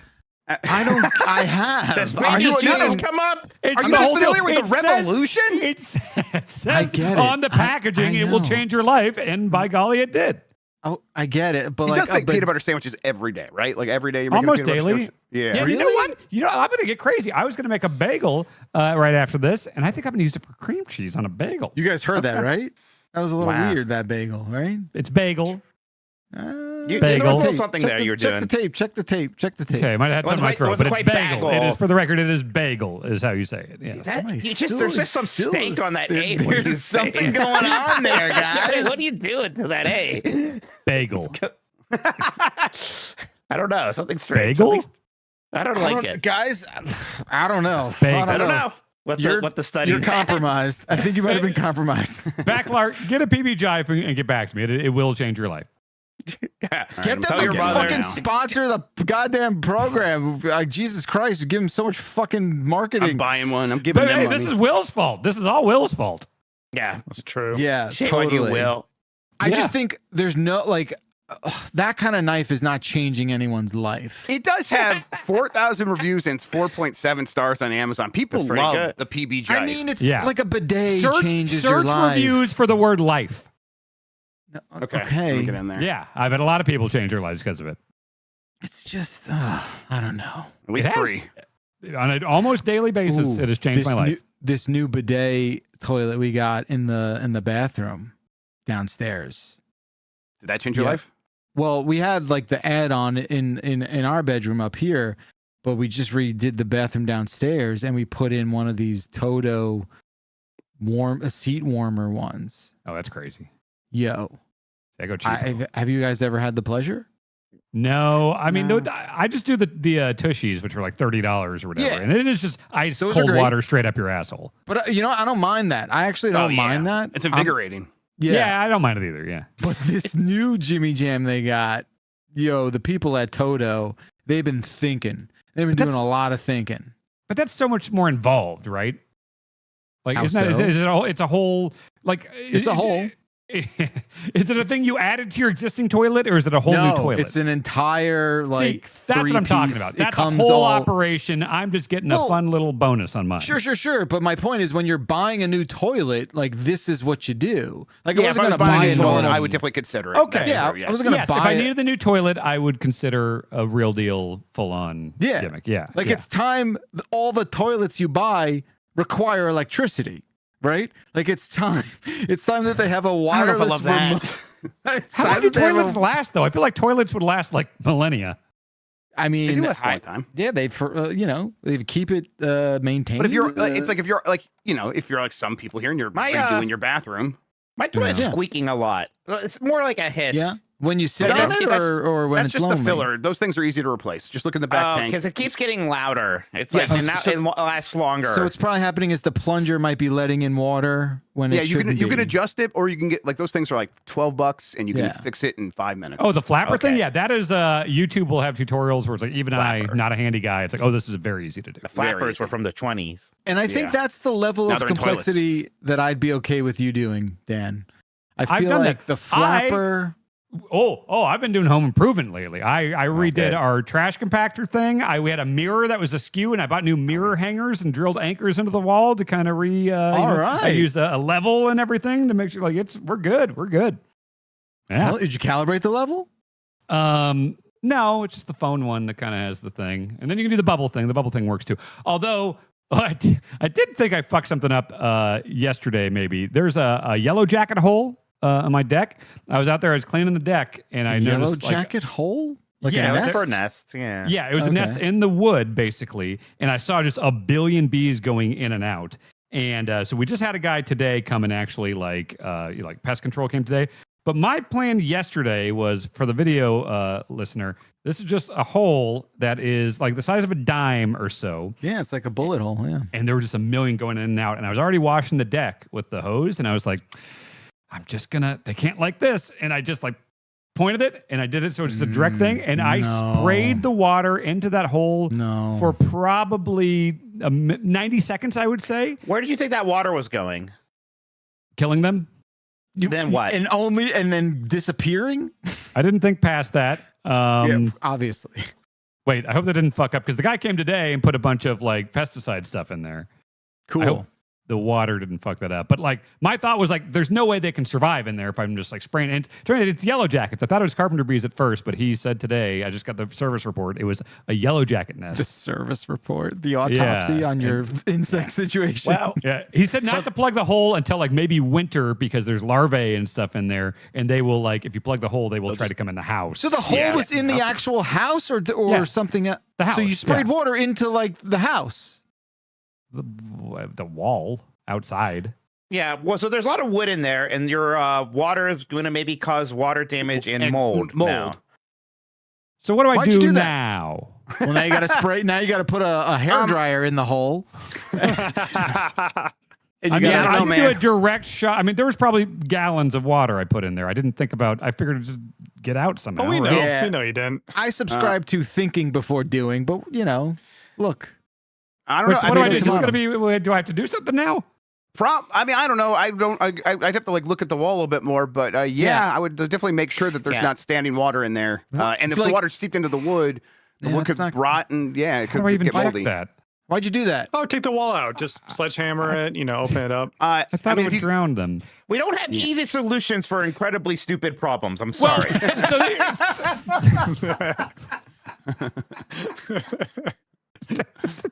That got me in a way that I was not expecting, Mike. So, That's okay. Now now that I realize this could be a problem, I did just have the pest control. Do I need to tell the pest control guy I did this? I mean, and ask him what to do? I mean, Yeah, do that. the pest, the poison stuff's probably going to work. It's probably going to kill him. Like that, I wouldn't worry Okay, about that so much. but then what do I do? What about the water? I mean, so like, is there an accessible wall on the other side of where you sprayed this? Like, our see if you kitchen. did. It's So our see kitchen. if there's water anywhere. See if there's damage It's that not you enough. did. No, there's a wall. There's an interior wall too. It doesn't just go into the house. Sure, but there could be wet spots. You know, you could see that. Drill a second hole lower so that the water comes out. Mike, I'm not kidding. I was thinking, like, I wonder if I just did a pilot hole down there. Yeah. I mean, you could move. You could also move. Yeah. Yeah, I What don't do get a humidifier, get a vacuum in there. I don't know. What you're I have gonna no do about it. understanding of like the Yeah, geography so of you're your saying house. like it's so, an exterior wall, and then there's Yeah. like insulation and shit, and then the interior wall, like I don't know about insulation. okay, but like Don't but worry the about it. kitchen wall is on the exact opposite side of this wall. Yes, the exact opposite side. Like I can All right, so, knock like, to be from like the there's inside. I interior- can knock and like that's You the should bees be are on the able to other see, side. like if there's water stains on that interior wall, if you could Oh. see it, if it's exposed in any Yeah, way. it'd be Look like and see if on the brown. bottom floor if there's any water stains. It'll be kind of yellowish.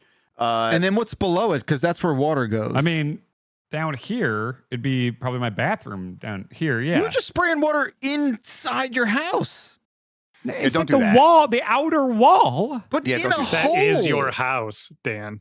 But it's But not like it goes physically, that's into. your You're house. acting like I'm spraying it into the kitchen. There's another There- wall on that the probably You inside. better. technically are. This is so much worse than if you sprayed it in your kitchen because you'd be able to clean it out of your kitchen. Getting it out of the walls is like that's what causes all the problems, like structural and black mold and shit.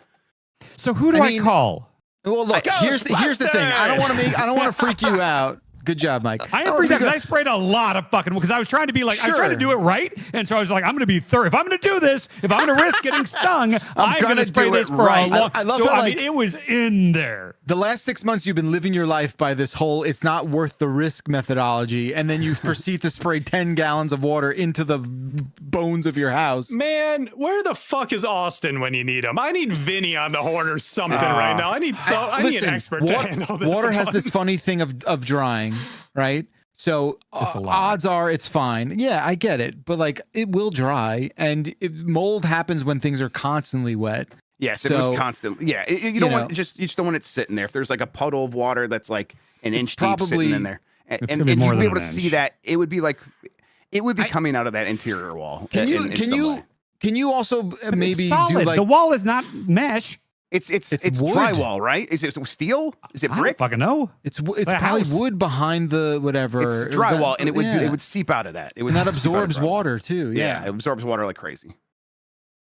That's Just good luck. like I think Think it's a about wood it. house.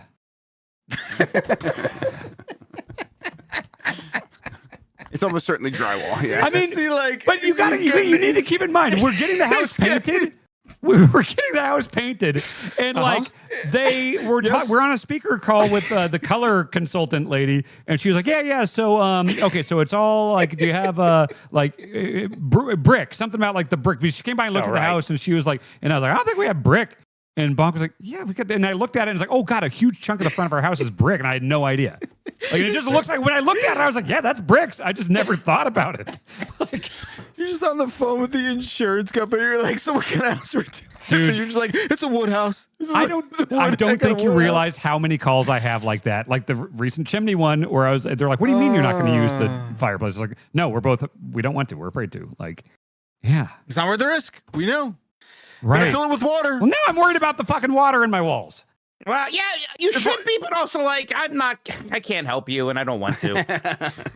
Yeah, at some point we just got to pull the plug and be like, oh, off you go. You know, survival of the fittest and all that. Yeah, Well, look, the Yellow into Jackets it. will be dead. So You know, be Yes. careful plugging in anything. If there's any outlets on that interior wall, until you know the water's not there. Be Yeah, you careful. know, electrical stuff is sometimes in those walls. You know. accessible to the outside if there's a hole in the outside. The cords run through your wall. Where do they run, Dan? Where do they put it? Where does electricity come from? I guess it's in the walls. The sky is the answer. We were looking for. Do you want to just go back and do the jerking off four guys bit again? We could just do Yeah, that. do you Yeah, want- so I grab two in each hand and go, ah! Is that what you want? Is that better? Is that what you want? Ah! Yeah. Ken, I'm hearing your wall is now dry. So good There job. we go. I'm hearing that dried it right up. Oh my god. Wait, honestly though, all kidding aside, and I've not been kidding this whole time, but all kidding aside, I want to understand like the space. I want you to take a camera and be like, here's where I put the. I No, just this want to has know. got to happen on a different time. This podcast needs to end at some Oh point. yeah, No. not right now. Not right now. No, Yeah. no, no. We'll circle back around. Yeah, draw us a Okay. diagram. You know what? And I'll with film a thing and I'll put it in the Discord. Okay. Yeah, sounds Cool. good. Yeah, we're just gonna pivot right into super chats because Jesus Christ, Mike Sure. Minotti, take care of this for us, please. Yeah, let's see how this goes. Thank you so much, everybody, for these super chats. We are going to start with Ed Reed fan, who says going to Cedar Point for the first time this weekend. Woo! Yeah, I don't know if you all saw, but they're gonna have a Diablo haunted house at Cedar Point this fall. So I might go check that Like out. the game? Yeah, based on the game, like in collaboration with Blizzard. And we should definitely yeah. go see that. Cool. Yeah, so that's neat. Salami Hillfinger says, I think Jerf owes it to us for that snafu with a live costume reveal right now. Look, that's for premium. Sorry, giantbomb.com/join if you want to see the live costume reveal on Monday. All right, that's what I'm gonna say. Giantbomb.com/join. Blade Runner says we'll never be 100% pinball. You think It's true. You think it's true, man? Never. I think it's Never? true. No, I don't think I mean, we'll yeah. ever be 100% pinball. Is there Yeah. anything in video games that 100% replicates its real life counterpart? No, Checkers. no, because Yeah, it feels you good to don't move the get the checker pieces. feel, You're yeah. right. You're right. Wow. Stu says, I've been making a video montage of all the duders wishing my wonderful pregnant wife a happy birthday. Everyone apart from Jeffrey Michael Grubb. Could you please wish Mags a very happy 40th? All right, Jeff, go. Yeah. Happy birthday, Mags. Mags? Mags. Mags, God okay. damn it. You blew, take Yeah, I another blew it. take. All right, I'm going to take two. Happy birthday, Mags. Happy 40th. Congratulations on being pregnant. I think that's what you say to pregnant ladies. Happy birthday. Totally. Yeah. Killed it. Perfect. Hurricane Man says, when Jan was hacking his coffee machine, nobody said he's updating Java. Oh, That's Okay. really good. That's very good. That would have been We're good. That would have been slipping. good. Migsy says, Jeff Grubb and friends, should I buy Cyberpunk 2077 Ultimate GOG Edition for US $19.12 now, or wait for a winter sale for possibly lower? I won't be playing it now, only much later. Thanks in advance. But I don't know, but like that game can't get much cheaper than that, That's especially for an pretty good Ultimate price. Edition. Ultimate I think- Edition, I think that's the low price. I think Yeah. it's low, so Yeah, you I mean, can you like, could- there's Check There's out charges. istthereanydeal.com. They'll let you know if there's been a lower price. yeah, that seems pretty low. I think that's a fair price. I would go for it. Migsy also says, have you guys played Fallout London? This is that new kind of fan mod campaign. I have not checked it out yet myself. No, don't think so. Migsy says, looking forward to Giant Big Walk 3, Nikki's Revenge, the day Sean got. That's right, we had Nikki's corpse for a funny. while. on that one. Uh-huh. Yeah. Zombie Porn says, if Grub beats Cyberdilla before Mike beats Sewer Shark, can you guys record Sewer Shark after Mike's Blake game so he gets double bladed? I won't be bladed. possible. The game's good. Okay. Mhm, mhm. I like that game. Sounds like it. 15963 Tom was here says, found out my premium membership was on an expired card and lapsed. Here's the month I missed. Sorry. Oh, it's all good. Thank you so much. Oh, don't worry thank about you. it, but also make Wow. sure you re-up. Okay, yeah. Next up is Migsy says, will you guys compete against Patrick Klepek's 20-foot skeleton display for Halloween? Grub was the only one who you had a giant Jack skeleton, but it's already broken, right? Yeah, but I've got a thing to fix it, so I think we're back in action. I've got ways. I've got my skeleton They ways. sent a replacement part. I got it. Yeah. Oh, Salami Hillfinger here with a super chat. Thank you. With a message retracted. We'll What? never know what that means, right? What is Right? what does that mean? What Game could it form. be? I wonder if they try to refund their money after Dan told us about his waterlogged house. Sure. I'm Yeah. seriously Seen like that the last few before. minutes I've just been sitting here worrying, but like, yeah, where did that water go? Where do you think? Eggy, I'm worried about this. Yeah, makes sense. Eggy says, Mike, can I get one strong Cotton Eye Joe? If it, please. Sure. If it. There you go. Wait, what? You know the start of that song. I was like, it. Like, I think I could do the start. Yeah, the no, that first was little good. bit. That was I mean, good. he's nailing it.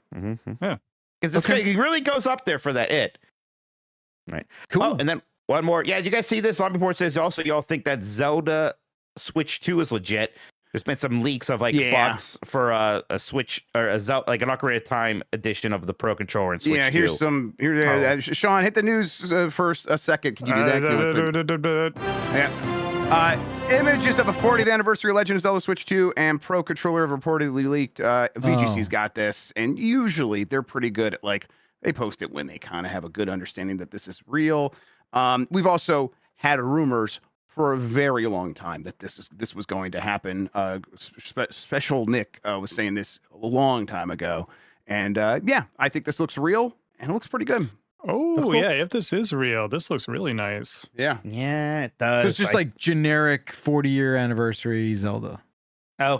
Yeah, they're probably will like mostly have the vibe of Ocarina of Time. It looks like, yeah. I think that's those 3 Triforce pieces, and it has the little symbols in there. Yeah, I like my Majora's Mask 3DS a lot. That's a good one to do this. I think that was one of their better selling ones, so I think that's why they're definitely doing this. Yeah.